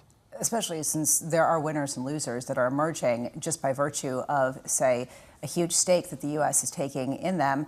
There are a lot of bipartisan agreements. The idea of having some sort of national push for industrialization, this was bipartisan. This was something that was under the CHIPS Act and is being continued by President Trump. The question is just, how is it executed? And do you have a consistent framework so that people know exactly what they're operating in, not necessarily bespoke arrangements depending on who talks to who? It's a great point. We're in a populist wave, and it doesn't look like it's going to stop. And whatever Trump does now, Democrats are just going to use that as a precedent if they win, say, in 2028. And we're going to be speaking to the former vice president who wrote an entire book about how this Republican Party needs to get back to their roots. Libby, it's always good to catch up. Great, Thank thanks you. so much. My apologies for the topics. Libby Cantrill there of Pimco. Love them. I'm here for them. You brought them to life. Thank you. Libby, thank you very much. Tariffs and the Strait of Hormuz. Two stories that this market is desperate to move away from. Yeah, right now people are just hoping that we can just turn the page, put it in a box, and maybe look at earnings. I woke up with so many alerts and text messages because Taiwan, China, India all came out after the USTR statement came out about 10% and 12.5% tariffs. And I actually for a second was like, what year is it? This was so 2025. A lot of people just want to move on from this. Up next on the programme, how much daylight is there between the Republican Party and the Conservative movement? The former Vice President Mike Pence joins us next, warning about the future of his party. Plus, Yahira has your morning movers. Jensen Huang's $1 trillion forecast, lifting Marvell once again this morning. Seriously, up 13% in the pre-market. From New York City this morning, good morning. You're watching Bloomberg TV.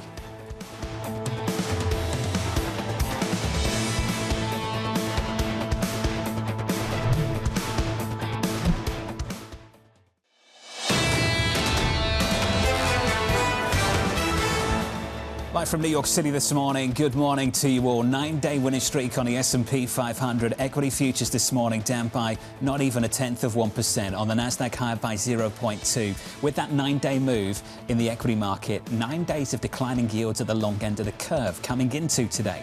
the 30-year this morning, just a little bit higher, up by 2 or 3 basis points, 498, but a break of 5, and that move is notable. Yeah, especially because it comes along with what we have seen, which is really good earnings. Is this entirely being driven by the oil story, or is inflation broader based? One of the key questions right now, it seems to be dictated a little bit more on the margins by oil prices, just based on the yield move. As for crude this morning, up by 2%, 96 on WTI. Brent crude this morning, around 98. That's the cross-asset price action. Let's get you some single names, some morning movers. Yahira has more. Hey, Yahira. Hi, John. Marvell is stealing the spotlight with its more than 12% jump in the pre-market, still getting a boost from NVIDIA CEO Jensen Huang's comments that it's the next trillion-dollar company. But if you look around, you'll see other chip makers gaining as well. Intel up 5.3% in the pre-market, and Broadcom, which reports after the bell today, also positive. And those shares have been on a tear lately, adding more than $280 billion in market cap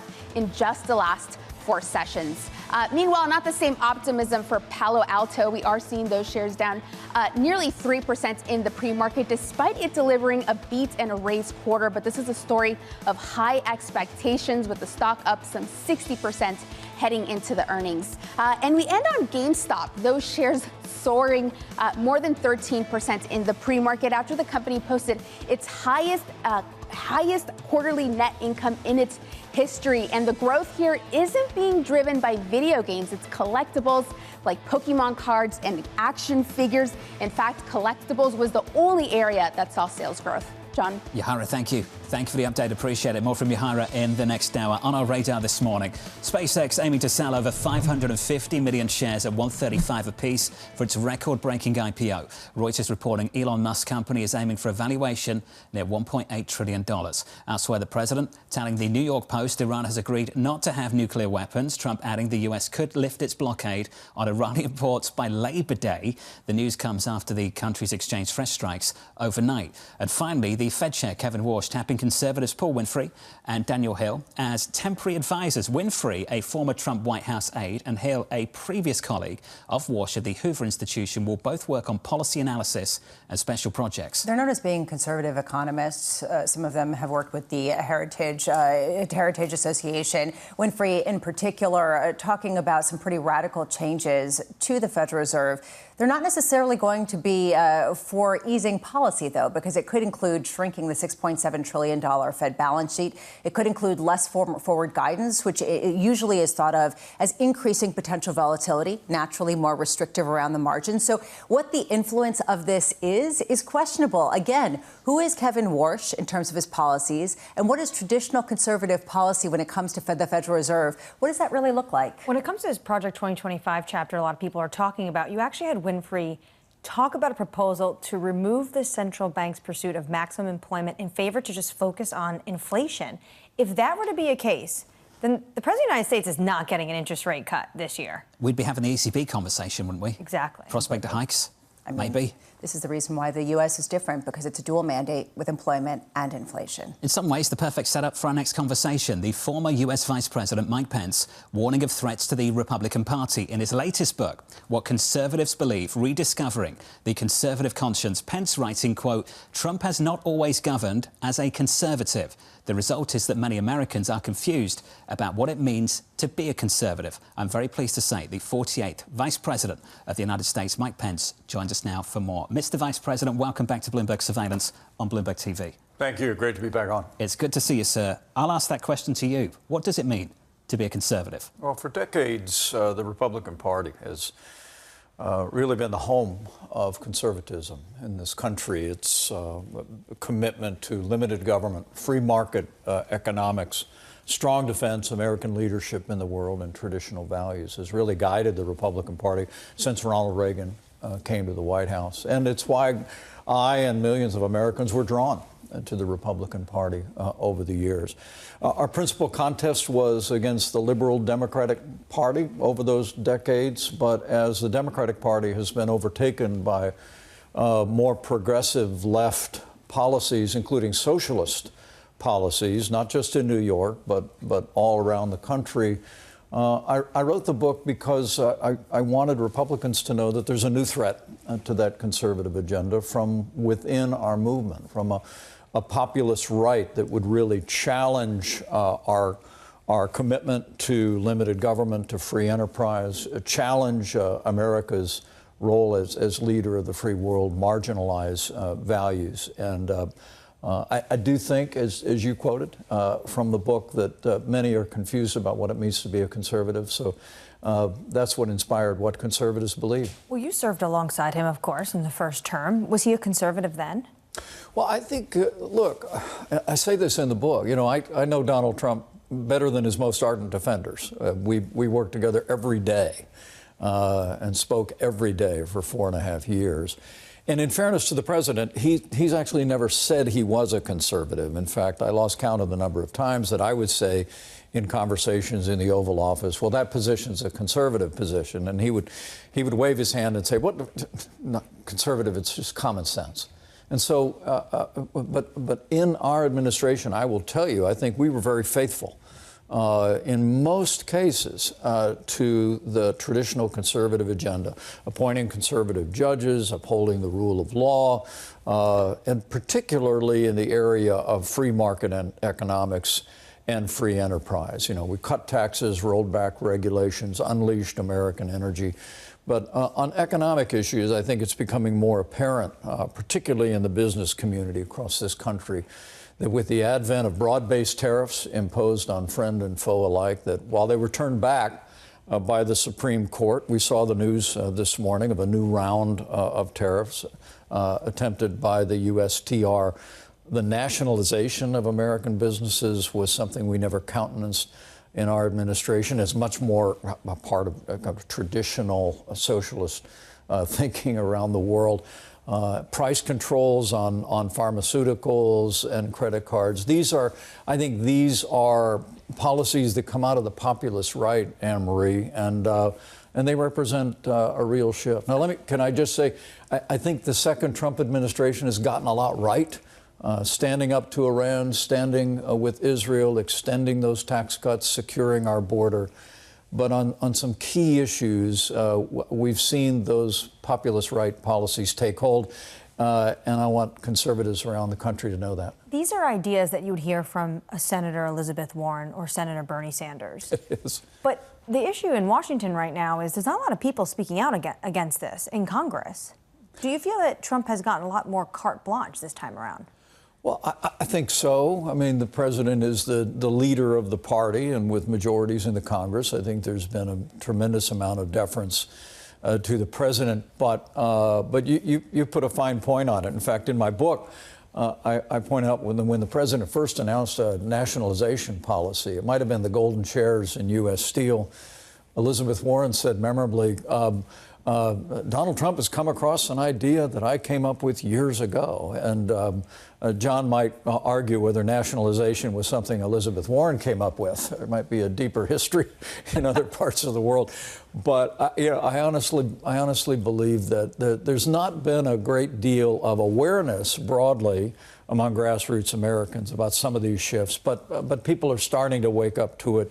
And I hope my book is a part of that awakening, not just because I think conservative policies are good for the Republican Party. It's because I believe freedom, free market economics, commitment to limited government, and American leadership in the world is good for America. To build on what Annmarie was talking about, though, we've seen in recent primary elections, and the people who are considered a bit more populist have been the winners of the Republican primary process. Those are the ones that have been backed by President Trump. He still has quite a bit of clout in getting those to Congress, to Washington, D.C. He is, in many ways, the Republican Party. Do you think that the Republican Party that you're talking about still exists? Oh, I do. And don't leave out his influence in primaries in Louisiana and Kentucky and Indiana, some state Senate races in Indiana. Look, the president enjoys tremendous support among Republican primary voters. And I think it derives from the fact that from the time he came down that golden escalator here in New York City, he has been willing to fight the radical left. He did it during our years together. He did it since, battled through lawfare, won back the White House. And I think there's a great appreciation by Republican voters for his continued fight against the radical left. But what I wrote the book for was just to make sure that we don't conflate the loyalty to the president with as some on the populist right would have, an embrace of a new agenda for the Republican Party. I think the Republican Party has to be a party committed to free market economics and limited government and all the ideals and principles. I'm particularly troubled, and Anne-Marie, with your background on foreign affairs particularly, I'm particularly troubled about the stops and starts on American support for Ukraine. It was the populist right voices inside and outside the administration that actually argued against striking Iran's nuclear facilities a year ago and even launching Operation Epic Fury. And even more troubling to me is voices on the populist right are questioning America's support for Israel, and with that rhetoric actually descending at times into the dark hallways of anti-Semitism. Look, that's not who conservatives are in this country. It's not what conservatives believe, and I try and call it out in the book. Let's finish on one particular policy debate that I think will be a defining policy debate for the next decade, perhaps, and that's AI. I've sat here wondering at times, what is the conservative position? What will the conservative position be? I know what the left will do and how they'll respond. Tax, redistribute, tax, redistribute. What's the conservative position on that technology? What's it going to be? How will it evolve in the next 10 years or so? Well, I encourage you to read my book, John, because you'll see. Well, I just got a copy, sir. I'm only halfway through. I'm at the national debt. Look, I think there is the conservative view would be that technology is neutral. It's neither good nor bad.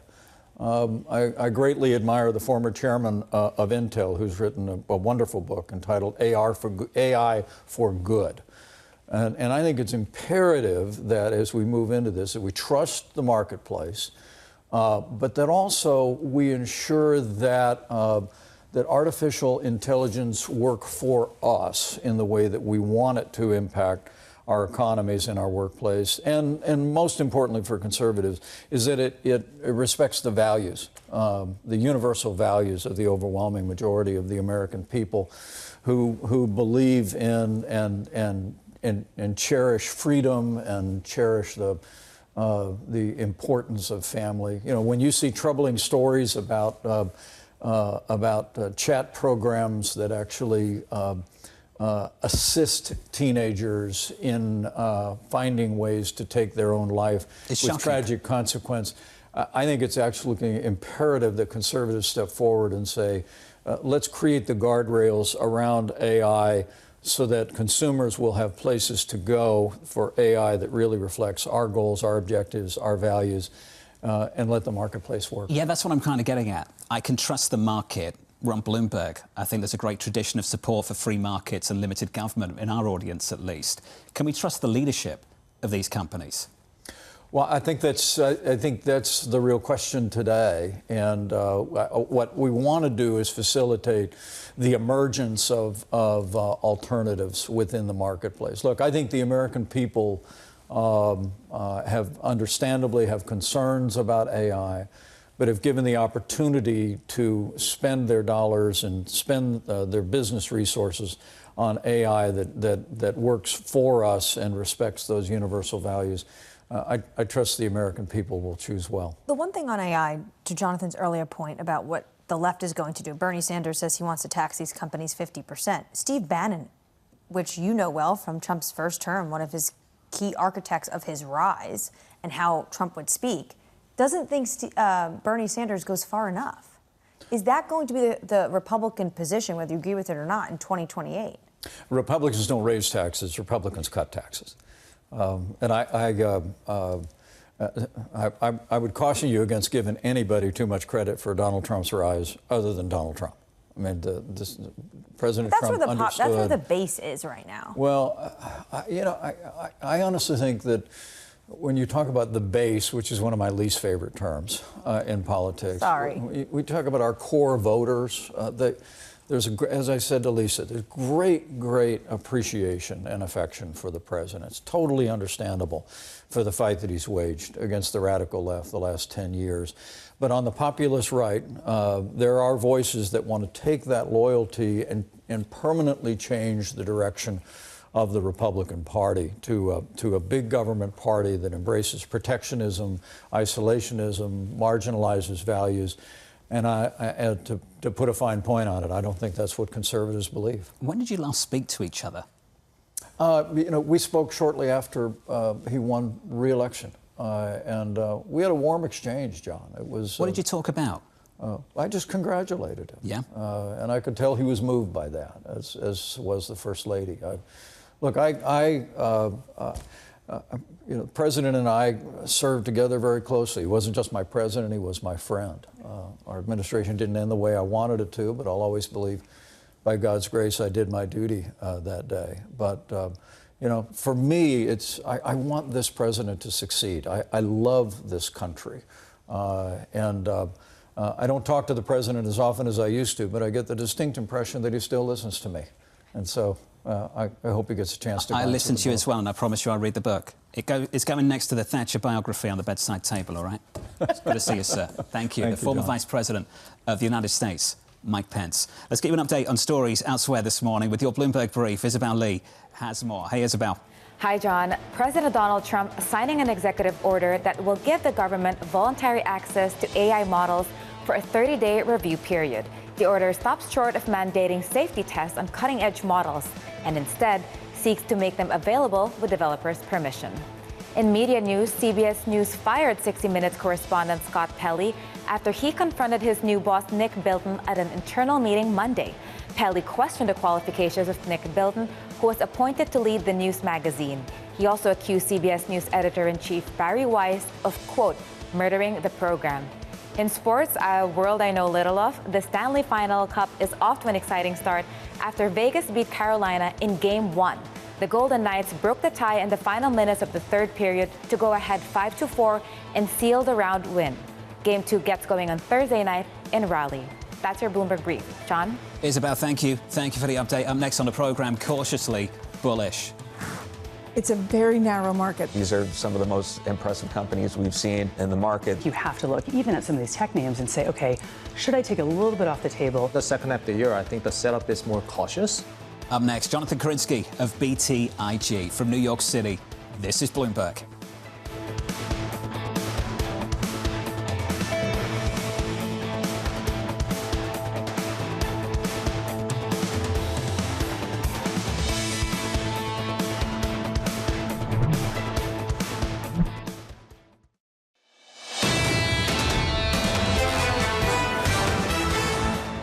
Stocks down this morning by 0.1% on the S&P, up this morning on the Nasdaq by 0.2. Under surveillance this morning, cautiously bullish.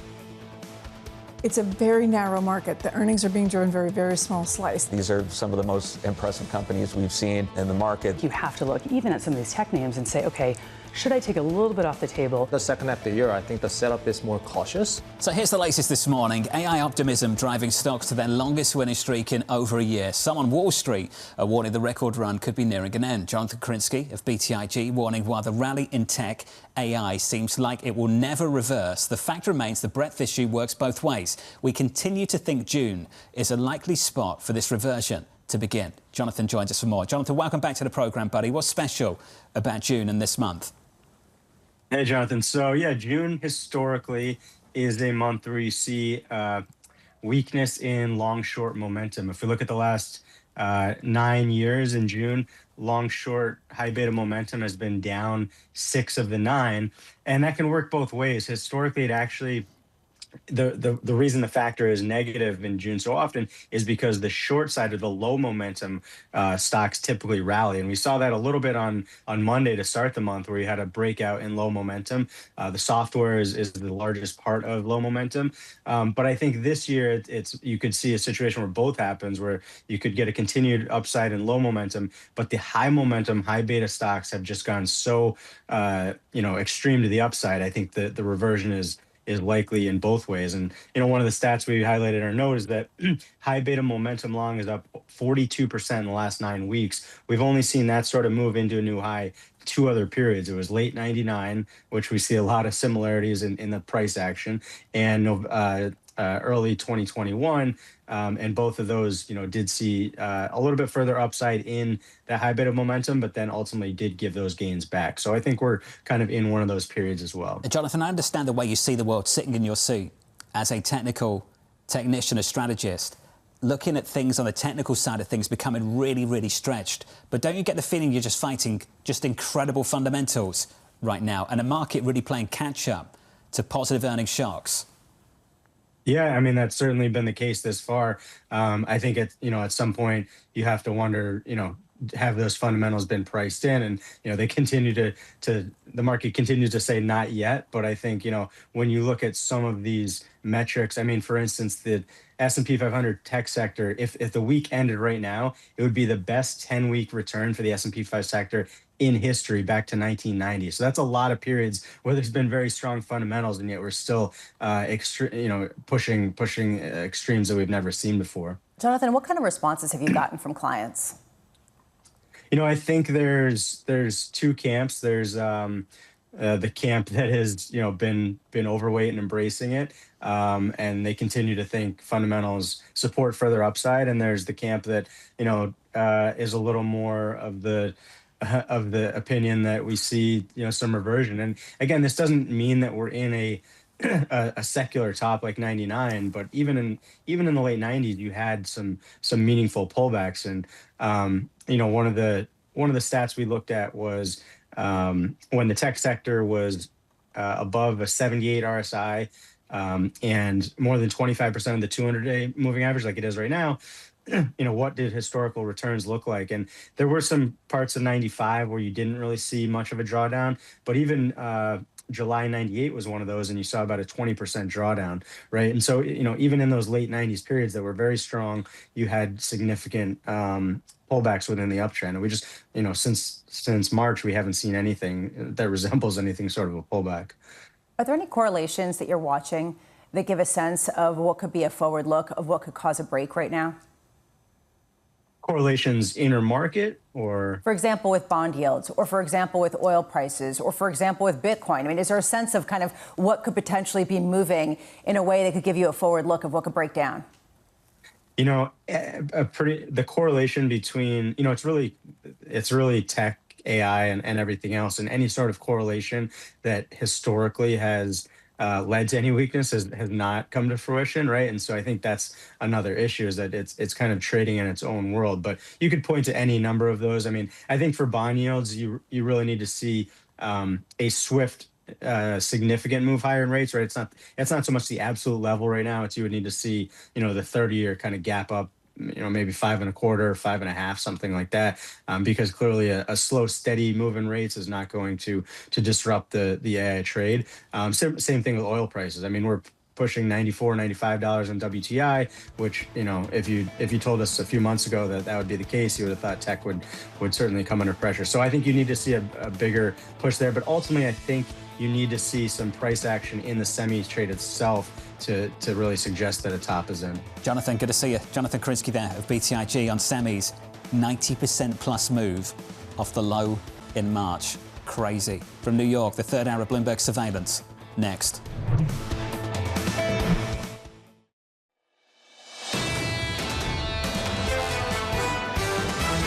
What's fueling this market is the cloud titans. Everyone's piling on.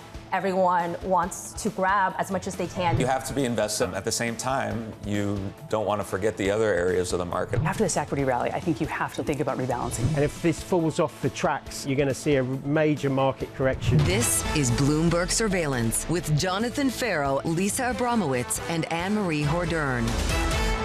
Live from New York City this morning. Good morning for our audience worldwide. The third hour of Bloomberg Surveillance starts right now, and your price action scores look like this. Pulling back from all-time highs on the S&P 500 by just 0.1% following a 9-day winning streak on the benchmark stateside. In the bond market, 9 days of falling yield to the long end of the curve, something we haven't seen for a couple of decades. This morning, yields bouncing back by 3 basis points of 4.98, 26 on 30s twos, still north of 4% heading into this. More data 15 minutes away. ADP following a very strong ISM and job openings report in the last few days. The JOLTS report. I think we have to sit on this for a hot second because this was once the justification for the Fed to hike rates, talking about how many job openings there were per unemployed American. Well, guess what? It hit a higher level than anyone expected, at the highest level going back to May of 2024. This would suggest heat in the labor market. You have the ratio of job openings to unemployed individuals rising to the highest level since January of last year. Again, heat. You're not seeing the quits, though. What do you get from this? I mean, ultimately, this is the question. It's a quagmire. How do you understand data in an economy that is fundamentally shifting with a survey size that seems to be shrinking? And that ultimately is the conundrum that I offer to you, John. I remember the good times when you, Mitch, used to move rate expectations as well at the Federal Reserve. Times have changed. Good times, good times. They've changed a lot. Yeah, although what will move the perception, right? Because ultimately we have had 5 different people with 5 different opinions about what's driving inflation and about whether the next move from the Federal Reserve will be a hike or a cut on this program alone. So ultimately, the Fed is trying to give guidance into a world that isn't looking for any because nobody seems to have a clue. I'll say this, if you start to see unemployment fall, it gets harder to hold back the hawks on this committee.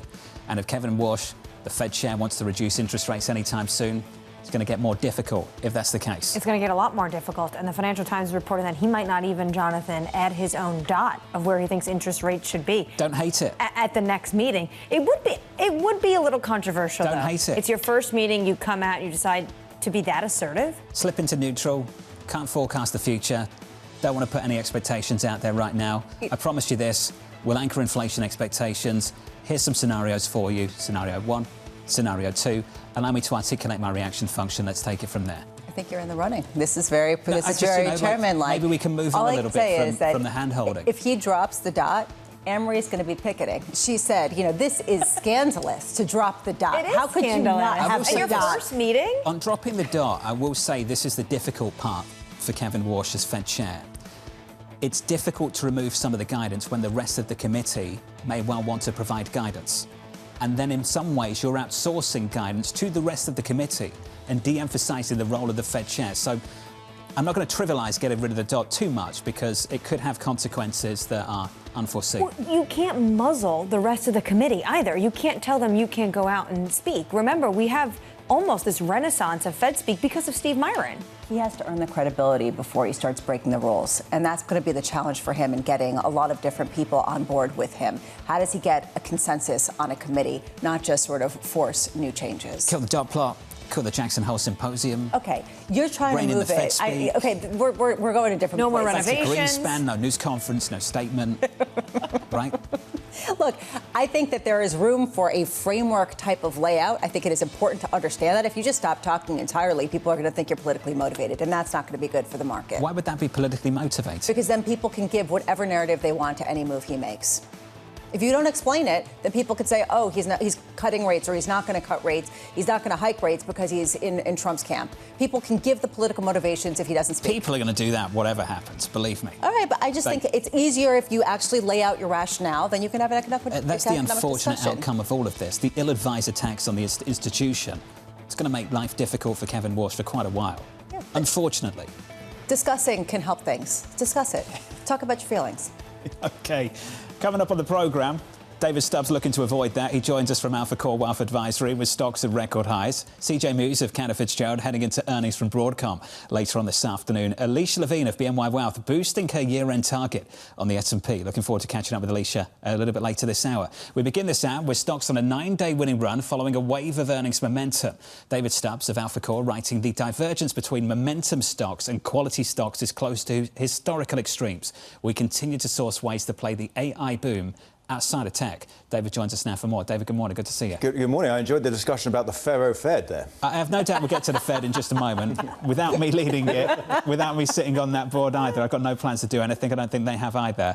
Your thoughts on where those opportunities lie beyond just tech? Sure, absolutely. And it's still the energy side of the AI story. And energy is a pretty small part of the S&P, 3 to 4%. There are markets around the world where you can get more exposure in liquid markets, but we continue to lean into private markets to get that exposure. Right? You can now invest in private infrastructure funds, for example, where they own collections of energy assets, some hydrocarbon, some renewable, very long-term offtake contracts with the hyperscalers, 10 to 15 years. Now that's much more of a stabilized income way to play it. but that's often what people are looking for when they've got so much of this volatile equity already, and we continue to rebalance gradually. So we believe in the AI story, but we just want to find ways to play it both public and private. Just to extend that a little bit, how much value creation is taking place in private markets right now, hidden from public markets? And with that in mind, what does that tell you about the prospects of these IPOs taking place later this year? Massive. This is a seismic year in the history of private markets because of those 3 IPOs. Now, everyone knows the story here, right? Companies been staying private longer. SpaceX is 20-plus years old. We're seeing companies being much larger in the private space. These are going to be gargantuan IPOs. At the same time, I think that the focus on the IPOs misses some of the broader story. The real development that's going on in private markets is the deepening of the secondaries market, the deepening of the continuation fund market. And I think you're seeing the ecosystem kind of backfill now to be a real competitor to the public market. So, look, at Alpha Core, we believe that private markets should be at the core of a portfolio. We like public markets as well. The combination, John, is really when the magic happens. Which slice of private markets do you see this sort of FOMO, this fear of missing out on the initial phases and the value gain before some of these companies IPO? Yeah, there's almost a new asset class being created here, right? And that's venture capital growth. Right? So the traditional venture capital model, of course, is pre-revenue, pre-earnings. And we still believe that that's an important asset class. We like to put clients into a diversified vehicle of, say, 8 to 10 funds around there. But then you're seeing these funds now, because they're staying, or these companies, because they're staying private longer, they become very large, profitable, cash flowing. And some VCs want to get out before the IPO. And so you see now this kind of space in between the exit of the VCs and going public. That's that slice now. Some people call it venture capital growth. That's where there's some FOMO. Or get me into SpaceX, get me into Anthropic, etc., because the returns have been so powerful, and because they're so iconic now, right? These are new asset classes, new whole industries, AI, space tech. That's not going to happen every day, but that's certainly what the conversation is with clients. There are two aspects here. On one hand, people want to get in before the IPO to try to get the value. On the other, there is so much money being raised, it has to come from somewhere. Where is the sucking sound? Is it from cash? Is it from Bitcoin, as Annmarie was mentioning before? Is it from some of the venture capital areas? Is there enough to go around? I think there is. And there are some asset classes like private credit, for example, which are not seeing the gusher of flows that they enjoyed for a number of years. Household wealth in the US, all-time high, right? Something in the region of 180 trillion. I think there's plenty of money for these iconic IPOs. And look, there are some parts of the markets that continue to struggle. Where we didn't get much play because we're all talking about the big companies driving the index. I don't think that there's a shortage of money for companies that compelling. No. Well, the other parts of the market, potential risks are going to be tariffs are back in focus. We're going to have a 10% ring around the United States, according to the Section 301 investigation, likely, maybe 12.5 for some countries. And on top of that, the President of the United States is saying we might be here for longer when it comes to the Strait of Hormuz and the blockage, basically the entire summer. Yeah, that's it. Yeah. Well, this is. I was here in early April, and we all concluded around this table that you don't seem phased. I mean, for me, it is. Yeah. Well, the two sides are so these fundamentally. These are seismic moves in the real economy, and you are just unfazed. Well, I'm not unfazed. I wouldn't be unfazed if I was a small Asian economy with significant import requirements across distillates. I wouldn't be phased in Europe with no domestic hydrocarbons. We see the composite PMI in Europe rolling over. Right? We see a dangerous combination of political turmoil and energy shock. The ECB may be being forced into hiking. Again, we've run this movie many times. The ECB hiking into an energy shock that usually doesn't end well. But we're sitting here in the US with I think an economy which does have some decent momentum. But yes, I think that if we do see that, we're going to see significant disruptions internationally. Should we finish on the Fed?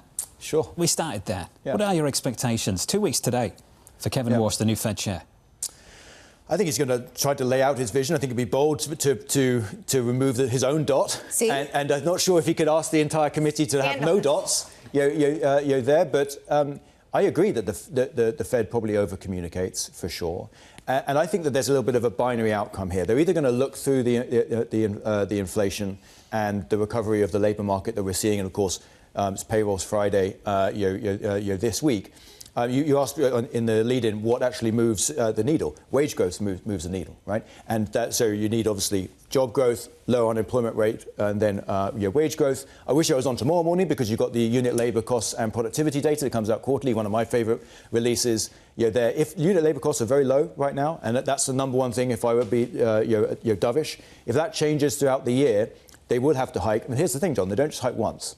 They'll hike multiple times. Already on the Bloomberg terminal, you can go to the Taylor rule section and you have all the different rules, etc. there. That's saying they should be at 4.5, not 3.5, right? And so just like the labour market, kind of bullied them into some cuts last year and the previous year, if the labour market strengthens again, there will be a hiking cycle of 3 or 4, no matter what Walsh has said. I would bet he'd have to wait up until after the midterms. The Stubbs Federal Reserve. After the midterms, why? For political reasons. Doesn't that make it political? I always struggle with that one. I hear that a few times. Regardless who's running the Federal Reserve, by the way, they won't do it here, they'll do it then because of politics. It makes it political, doesn't it? At the fringes of things, we've seen a Fed that's obviously, as you said in the lead-in, has been under attack significantly for multiple years across 2 different presidencies now. And at the fringes, there's, I think, some erosion of that independence. But they cut ahead of the last presidential election. Sure. Well, there's some erosion, but I think when the labour market is clearly showing some deterioration, this Fed is always more focused on the labour market than inflation, because A, they have a full employment mandate, and B, their framework, Phillips curve framework, suggests that the labour market will ultimately determine the path of inflation. It hasn't worked out like that so far, but that's why they're so sensitive when the unemployment rate starts to rise as it was last year and the year before. It's a powerful point to say there's been an erosion of independence. What do you point to as evidence of that? Yeah, well, I suspect that there could be a less independent chairman coming in, but I obviously have to wait and see. Right? And, we all do. Yeah, I hope that we see a commitment to independence. I give the president credit. He did say that when Walsh was confirmed. So let's hope he sticks to his word. David, it's good to see you. It always is. Thanks for being here, buddy. Thank you. David Stubbs there of AlphaCore on the future of the Federal Reserve. Look, the Fed's always been political. Remember the Arthur Burns Fed? It's not as if this has never happened before. Ultimately, the question is, can the market penalize a politicized Fed? And the market has a habit of doing that. I mean, do we go full turkey? And then suddenly you have a currency problem on your hands. We're not going full turkey. Well, if we're not going full turkey, then ultimately the corrector will be markets that will dictate exactly what moves have to be made. We're not going full turkey because we're not Turkey. Because the president wasn't able to fire anyone. And that's the difference between Turkey and the United States, that the institutions held up. In fact, I think this has been a great test of institutional resilience over the last 12 months. We've had the stress test and here we are. This is the reason why, even though we have had politicization in many different points with many different Fed chairs, there still is credibility that ultimately this Federal Reserve is going to respond to what the market gives it. And what the market is giving it right now is, why the heck do you have an easing bias? And that is the reason why they're probably going to remove it. The passion you hear right there is the passion that Lisa has for Jackson Hole, Wyoming. Okay. And the annual Fed Symposium. I'm excited for the framework. In August. I bet you are. Just because I like to hike doesn't mean and the you hikes, can... Yeah, it's the beautiful. scenery in the backdrop. I know, you don't like bears. I don't like bears and I don't like the lodge, you know? I heard it's not very nice, actually. I've heard the hotel situation's not great. It's fine. You know? You're out in the woods. Everyone it's beautiful. I love the national Yeah. parks. I'll give you a review a little bit later, all right? Let's get you an update on stories elsewhere this morning. With your Bloomberg Brief, Isabel Lee has more. Hey, Isabel. Hi, John. SpaceX is planning to set the terms of its IPO as early as today. Reuters reporting the company is aiming to sell shares at $135 a piece for a record-breaking $75 offering. The company is reserving 30% of its shares for retail investors, 3 times the historical norm for major listings. Cliffwater's flagship private credit fund is capping redemptions at 5% in the second quarter as investors try to pull about 17% of their shares. According to a letter seen by Bloomberg, Cliffwater informed shareholders they'd get about a third of their requested money back. And Japanese toilet maker Toto is capitalizing on unexpected demand from AI chip makers that are looking to use its advanced ceramics to withstand dirt, corrosion, and high temperatures. Toto expects chip-related operations to exceed half of its total capex in coming years. That's your Bloomberg Brief. John? Isabel, thank you. Thank you for the update. The ADP jobs number just dropping, rising 122. Small upside surprise. The estimate was 120. That's a pretty decent number crossing the Bloomberg following decent job openings and a strong ISM. Up next, we'll get you some morning calls, plus CJ Moose of Cantor Fitzgerald expecting strong results from Broadcom. The next big test for chips. Live from New York, good morning.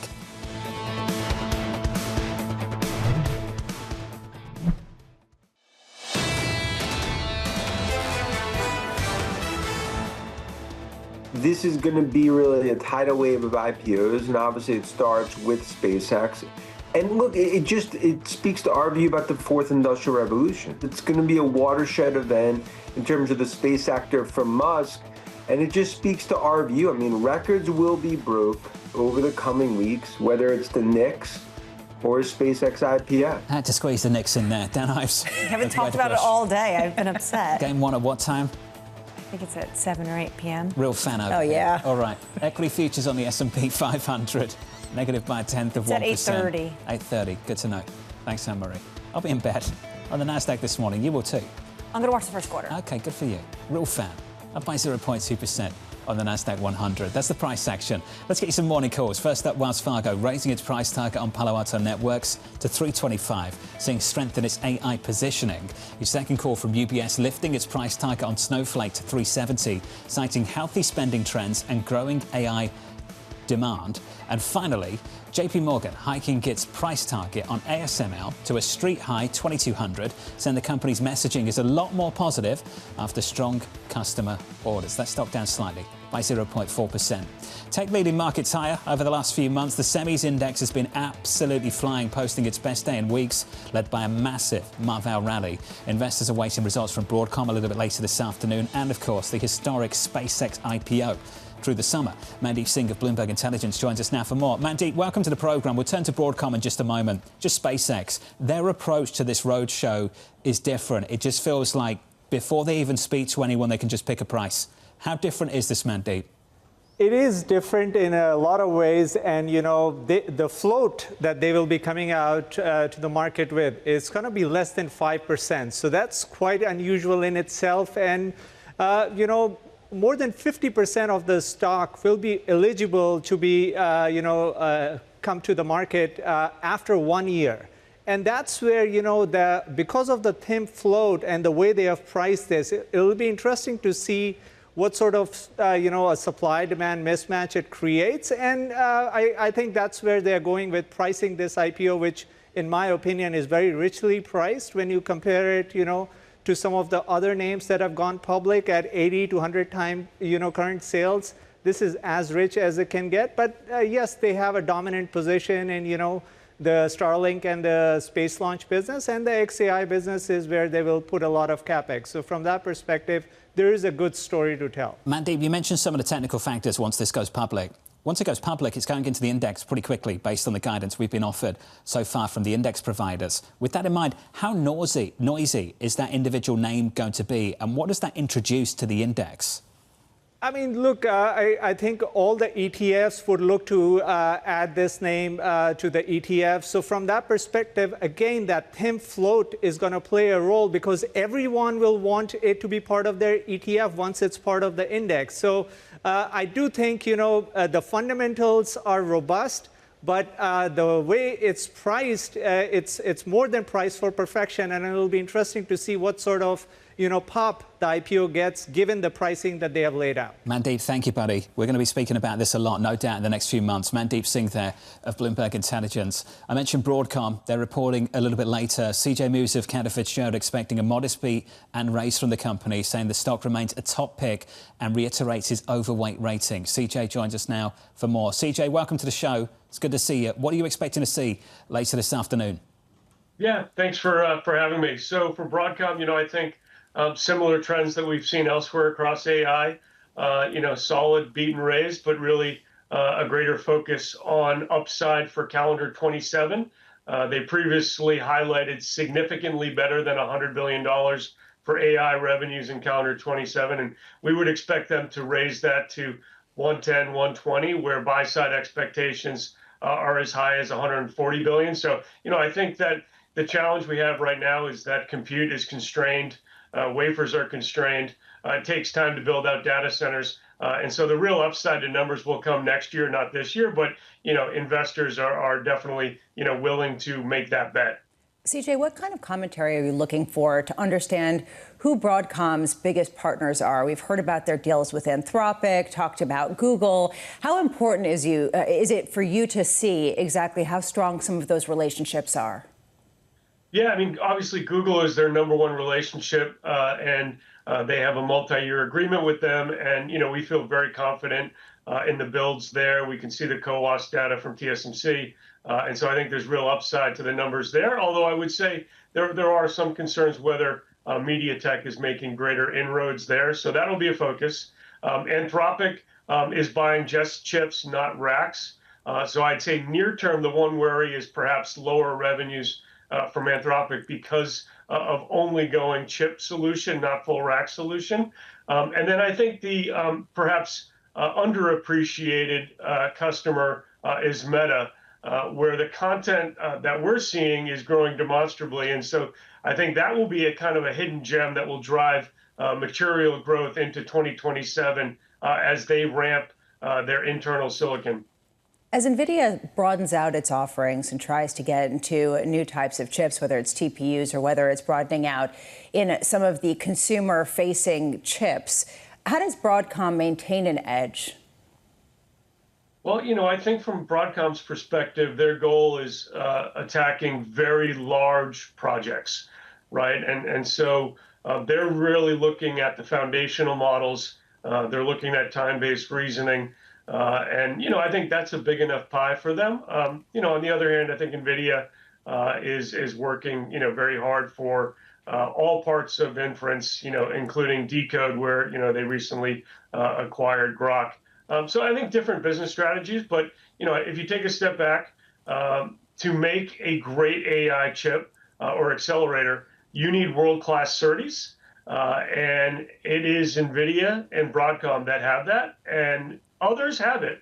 Synopsys licensed it, Marvell has it, MediaTek has it, Alchip, but, I would say they all pale in comparison to the top two. And, if you want that high-quality chip, you're going to go with one of those two players. The next big report later this afternoon. CJ, good to catch up. CJ moves there of Cantor, Fitzgerald on Broadcom. The more boring part of the semi-index right now, up just 40% so far this year. Snoozer. Crazy. Not exactly like SK Hynix, which is up, 1,000%? I just can't keep up with those South Korean names. I mean, they can't even keep up with themselves. The Kospi's just ridiculous. I mean, it's 102% gain so far this year. Plus, Yeah. and then you see big moves overnight, here, there and everywhere. The volatility you're getting in the Asian market, you're pushing so much capital into just a handful of names. Yeah, and it really is sort of an ecosystem. What is it, $400,000 bonuses now from Samsung? It gives a sense of how many people are going to say, if you guys are getting that much, They want to get paid. Yep. And you're telling them that's what they should be doing. They want to get paid. Dana Peterson of the Conference Board joins us next alongside Alicia Levine of BNY on the risk to markets and the US consumer.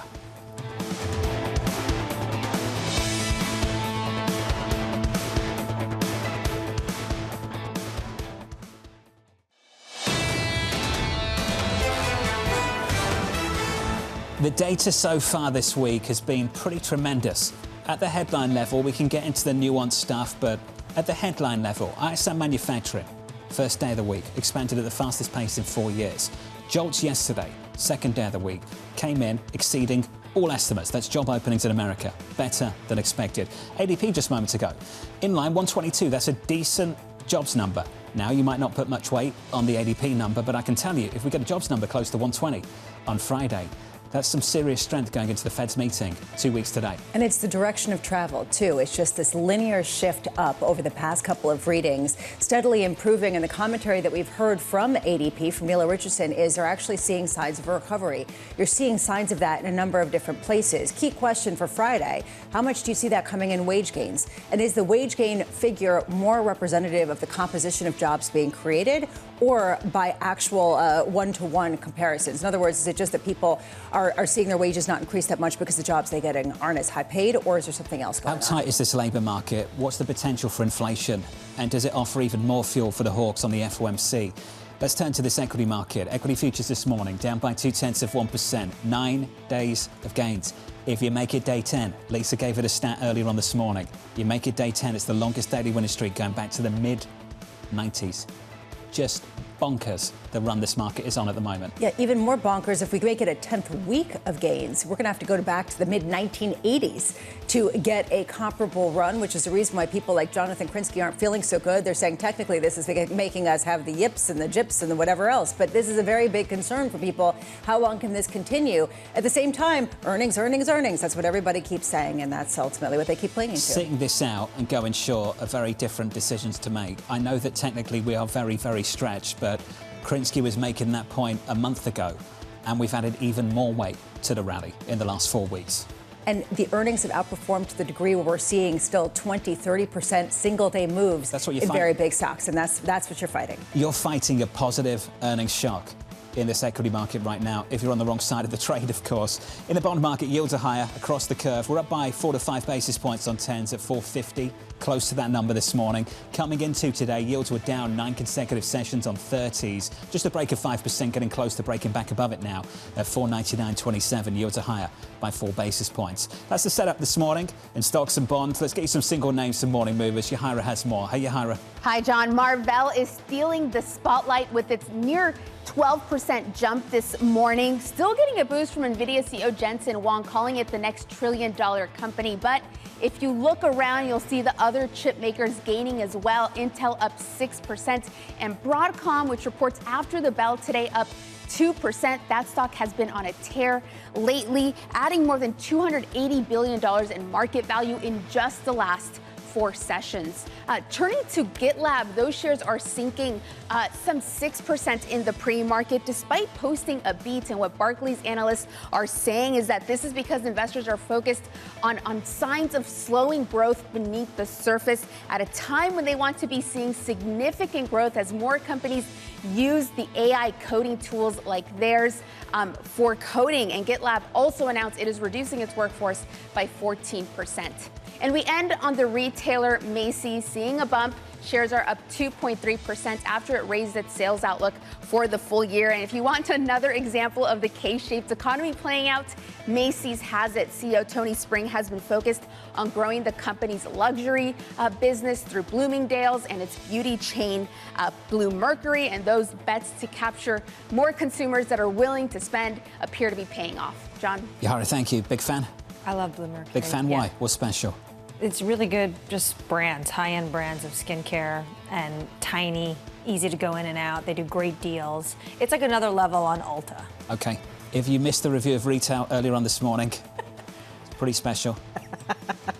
Catch the full show on Bloomberg.com. We're not on going YouTube. to repeat it. Check that. We're not going to repeat that. Bluemercury, No. bras, Bloomingdale's. It's time to talk about the economy. Dana Peterson of the Conference Board writing, the data suggests no real break to the downside or to the upside for the labour market. The unemployment rate remains a puzzle. Let's get into that. Dana joins us now for more. Dana, welcome to the programme. What's puzzling about the unemployment rate?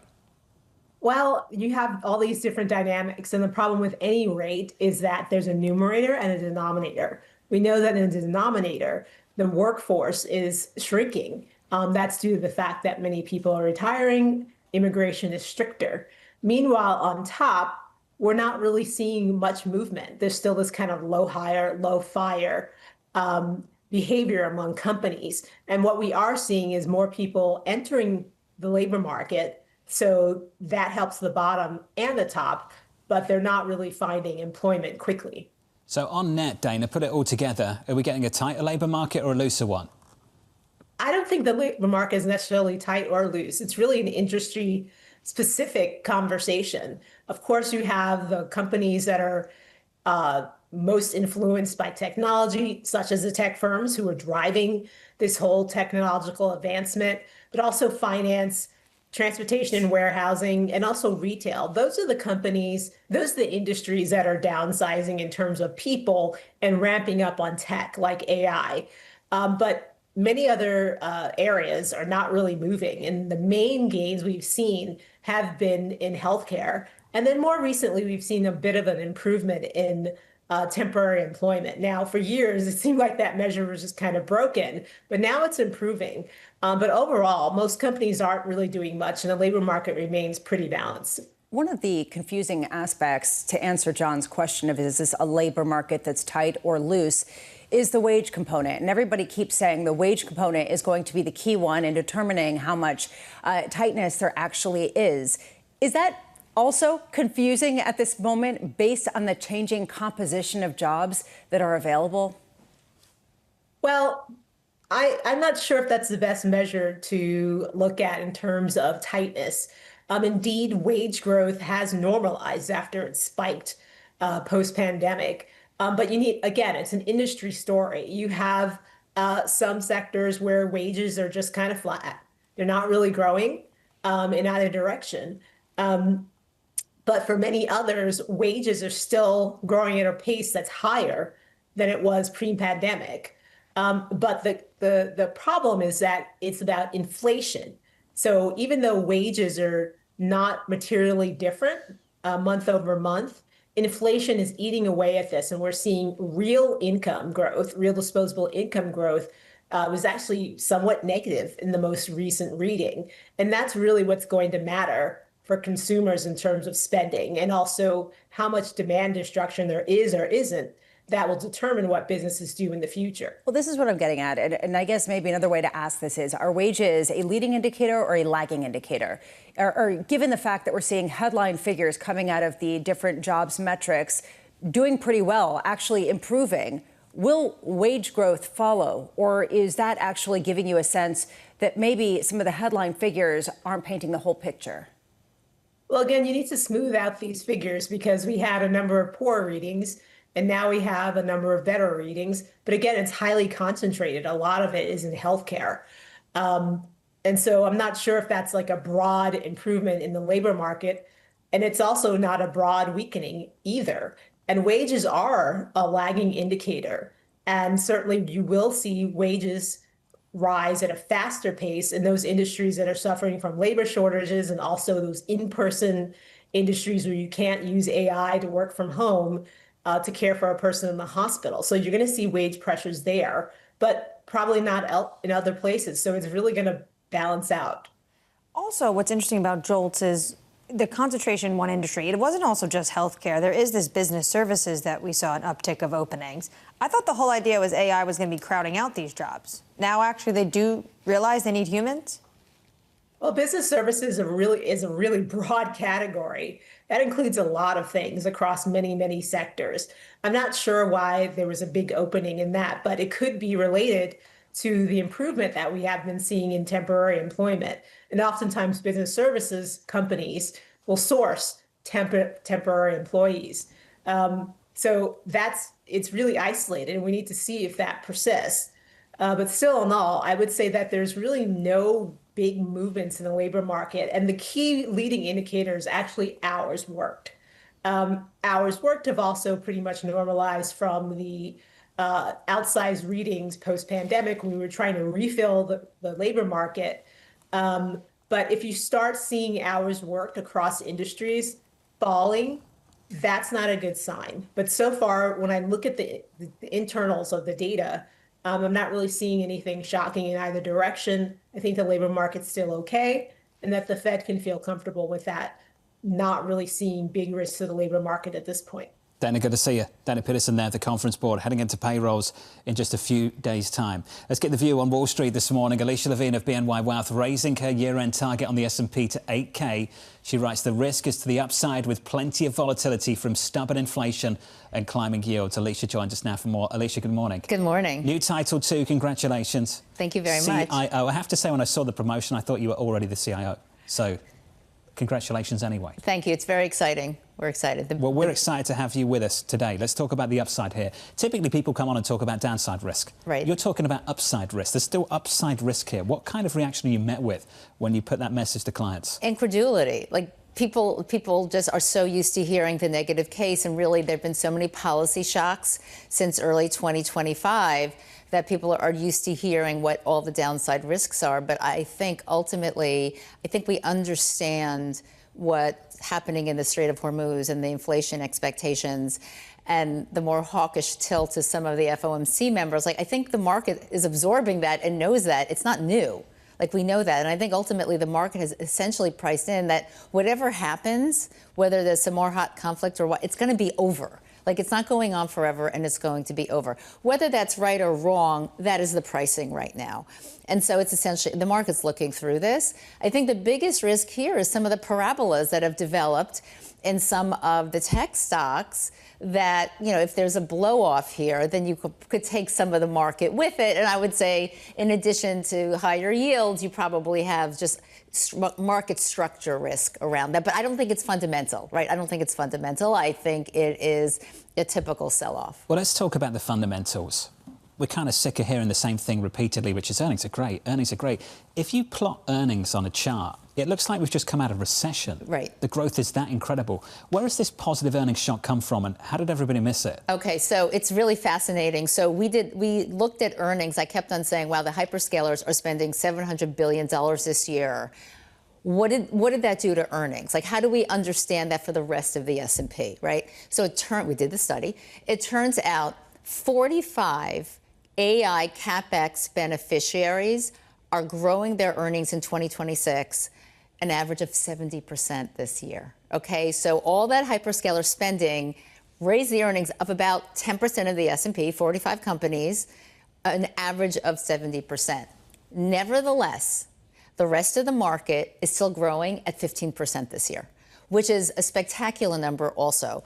So the level of beat is clearly coming from the AI spend, the shortages, the build out. That's true. But I'd say underneath, there's quite a healthy market. And the margins are still high and not just driven by those names.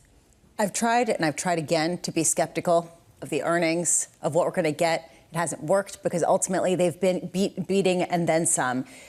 The skepticism comes in to whether everyone can win to this degree without there being a consequence, and that consequence coming in the form of higher inflation.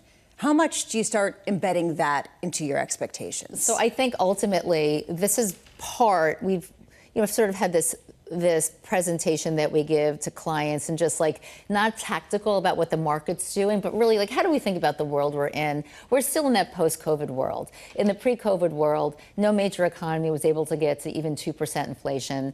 In the post-COVID world, you know, every major economy is hanging out at near 3 or 3+. And that's the world we're in. It's a world of populism. It's a world of reindustrialization. It's a world of supply chains coming home. So it's not just particularly what's happening with AI spend. This is the trend that we've been in. And in that world, you need different kinds of portfolios. So I think the inflation is real.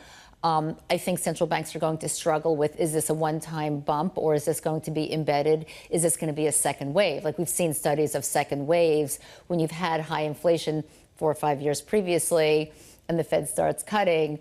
Do they cut, you know, do they remain dovish too long? I think it's a thorny issue. I mean, reasonable minds can disagree on that. I think for now, I believe the Fed is unlikely to hike this year. I think they're unlikely to cut too at this point.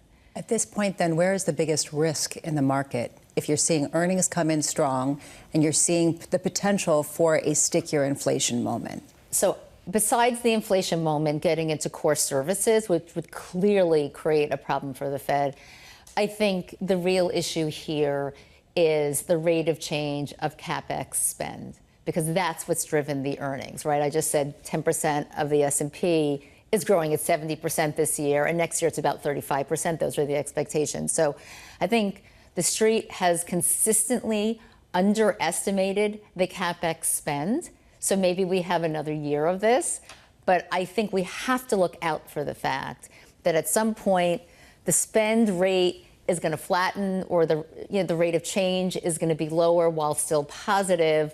And what does that do to the market? And I think that's just something we have to be alert to. So when we think about 2027 earnings, 2028 earnings, are those realistic? And I think that's the biggest risk in the market. There was a note out from Goldman this morning. They expect a combined $5.3 trillion of CapEx spending for the 4 largest hyperscalers, Meta, Microsoft, Amazon, Alphabet, from 2025 to 2030. So are you basically saying that we don't have to worry about this till 2030? I'm saying this could be a 1994 moment, yes. I don't know. I don't know. I'm putting it out there. One thing we know is that when there's this kind of spend, and if we are in the fourth industrial revolution, at some point there will be overspend. We don't know where, we don't know what. Right now, it does not appear to be.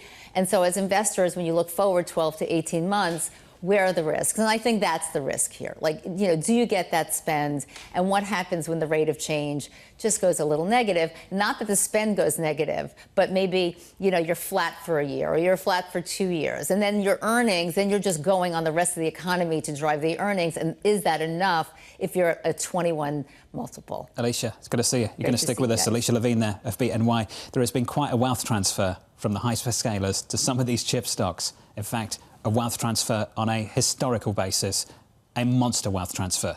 Yeah, we're talking about 1,000% in some cases in terms of the wealth transfer, particularly when it comes to memory and other aspects that are required for the build out of some of these tools. How long that's going to last is the key question. People keep feeding it. Yeah. Keep borrowing in the debt market. Demand's there. The equity market, apparently demand's there too. Equity futures this morning, slightly softer. Let's get you an update on stories worldwide with your Bloomberg brief. Isabel Lee has more. Hey, Isabel. Hi, John. Recapping the latest read on the labor market, ADP payrolls rose more than expected, coming in at 122,000 in May compared to estimates of 120,000. Service providing jobs accounted for the bulk of those figures, with 114,000 added in the month.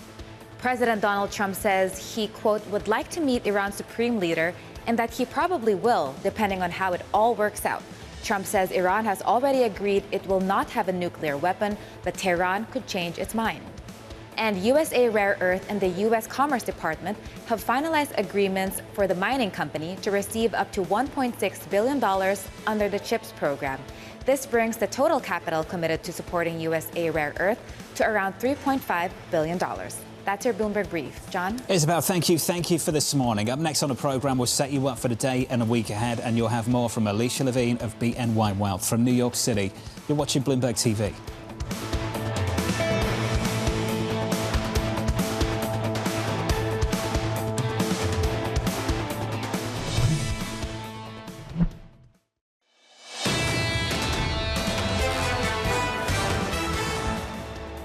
Equity demand has been very strong. The balance of overall positioning is that it's not enough to be a tailwind of this market, but it's probably not quite enough to be an absolute headwind like we got to back at the end of 2021. The question is, how much can this speculative portion of markets continue? Cam Dawson, New Edge Wealth. Cameron Dawson on the programme a little bit earlier on this morning. If you're just joining us, welcome to the programme. The opening bell, 38 minutes away. Equity futures on the S&P 500 look like this. We're down just 0.2% following a 9-day winning run on the S&P 500. The longest winning streak of the year so far. Make it day 10. Bramo said it earlier. The longest winning streak going back to the mid-90s. On the Nasdaq this morning, just about unchanged. As we count you down to the cash open, this is the day ahead and the week ahead for you. The trading diary shaping up as follows. Later on this morning, durable goods and ISM services data. 10 a.m. You'll also hear from the U.S. Treasury Secretary Scott Bessent testifying before the Senate. 2 p.m. the beige book from the Federal Reserve. After the close, results from Broadcom and CrowdStrike. Tomorrow, another round of jobless claims. Friday, the payrolls report. Still with us around the table, Alicia Levine of BNY Wealth. Alicia, I'm going to ask the following question, and maybe it tells you a lot about where we are right now. Things are decent. Is there a point where it becomes too good, so hot, that this Fed needs to step in? Oh, absolutely. I mean, I think the most interesting thing is the ADP jobs data this morning, and the last two jobs reports were pretty good. The hourly earnings are still subdued. So and you spoke to Dana just recently about that, and it's still subdued. But I think, if we had something of a mid-cycle slowdown because of the accumulated effect of tariff uncertainty and then the start of the war, right? And you can see that in some of the data. Do you get to a place where you're growing and the labor market's actually pretty stable and consumers keep on spending through this? I mean, the Red Book sales data shows that year over year, sales are actually higher than they've been in many years. So whatever concern we have about the consumer, and clearly is concern, there's still spending going on. So there is a place where, at some point, if there's inflation in the core and the labor market's okay, and it looks like there's an inflection in growth, then the Fed has an issue. Is 2 weeks too soon? Yeah, it's. I think we need more jobs data here, but I think that I don't think they're going to change they may go to a neutral stance on the statement, but I think they're going to be really, alert to this. And look, I think Kevin Warsh has a dilemma on his hands because he's been a historic hawk on these things. Do you think that any kind of inflation problem is coming more from the oil story or more from the infrastructure build out, as well as some of the consumer strength that we've seen? So I think it's both. I think it's less the consumer strength right now, and I think because there are choices being made, right? There is some choiceful. We hear about that. The choiceful consumer. So I think overall the data is holding up, but I think there is choiceful consumer. But I think clearly the oil issue, and as you know, oil goes into every single product. So at some point it's going to wind up core services, it's going to wind up in core goods, not just top line. That's a real issue. And I think that the data center build out, obviously. So if memory's that expensive and, prices are up 8-9 times because supply is limited and you're a consumer product company and you're purchasing the chips and then you have to raise the prices, you see pretty quickly how the data center build out winds up in higher inflation overall. And I think that's a real issue. Alicia, it's always good to catch up. Congrats once again. It's good to see you. Thank you. Looking forward to your work for the year ahead and beyond. Alicia Levine there of BNY Wealth, the Chief Investment Officer. Did you pick that word deliberately just to wind me up? Choiceful. Kinda, right? Me? Can't stand it. You decided to make Jackson Hole an issue this morning, so fair game. Maybe you should say intentional. I think that the implication that I'm simply going there for the beautiful scenery is absolutely outrageous. Well, I know you are. Plus some interviews with some Fed officials. I think that the framework is going to be very interesting, and if you can't appreciate the natural beauty of our national parks, well, I love it. I would love to. I mean, stunning. honestly, it's stunning. There's some incredible hikes. More stunning from the balcony of the Four Seasons, maybe, No, than the lodge. absolutely not. I didn't realize it was 45. John gave me the whole debrief in the commercial break, and he's like, no, it's 45 minutes away. Yeah, it's not in Jackson. Yeah, it's a problem. So they just need to move the hotel. If Kevin goes, I might go. And you know what? I'll take you camping. I won't be doing that. I will not be going. I won't be doing that. Not a chance. Okay. No way. Alicia Levine, camping. Not camping. Maybe you're more really feel the glamping. air, and it's just It's the wonderful. Amangani, right? Alicia Levine. Yes. At the Amman, I can see that. That works. That's more you. All right. Coming up tomorrow, Andrew Sheets of Morgan Stanley, Jim Zauter of Apollo, the former White House senior advisor Amos Hochstein, and Neela Richardson of ADP from New York City. Thank you for choosing Bloomberg TV. Have a wonderful day. This was Bloomberg Surveillance.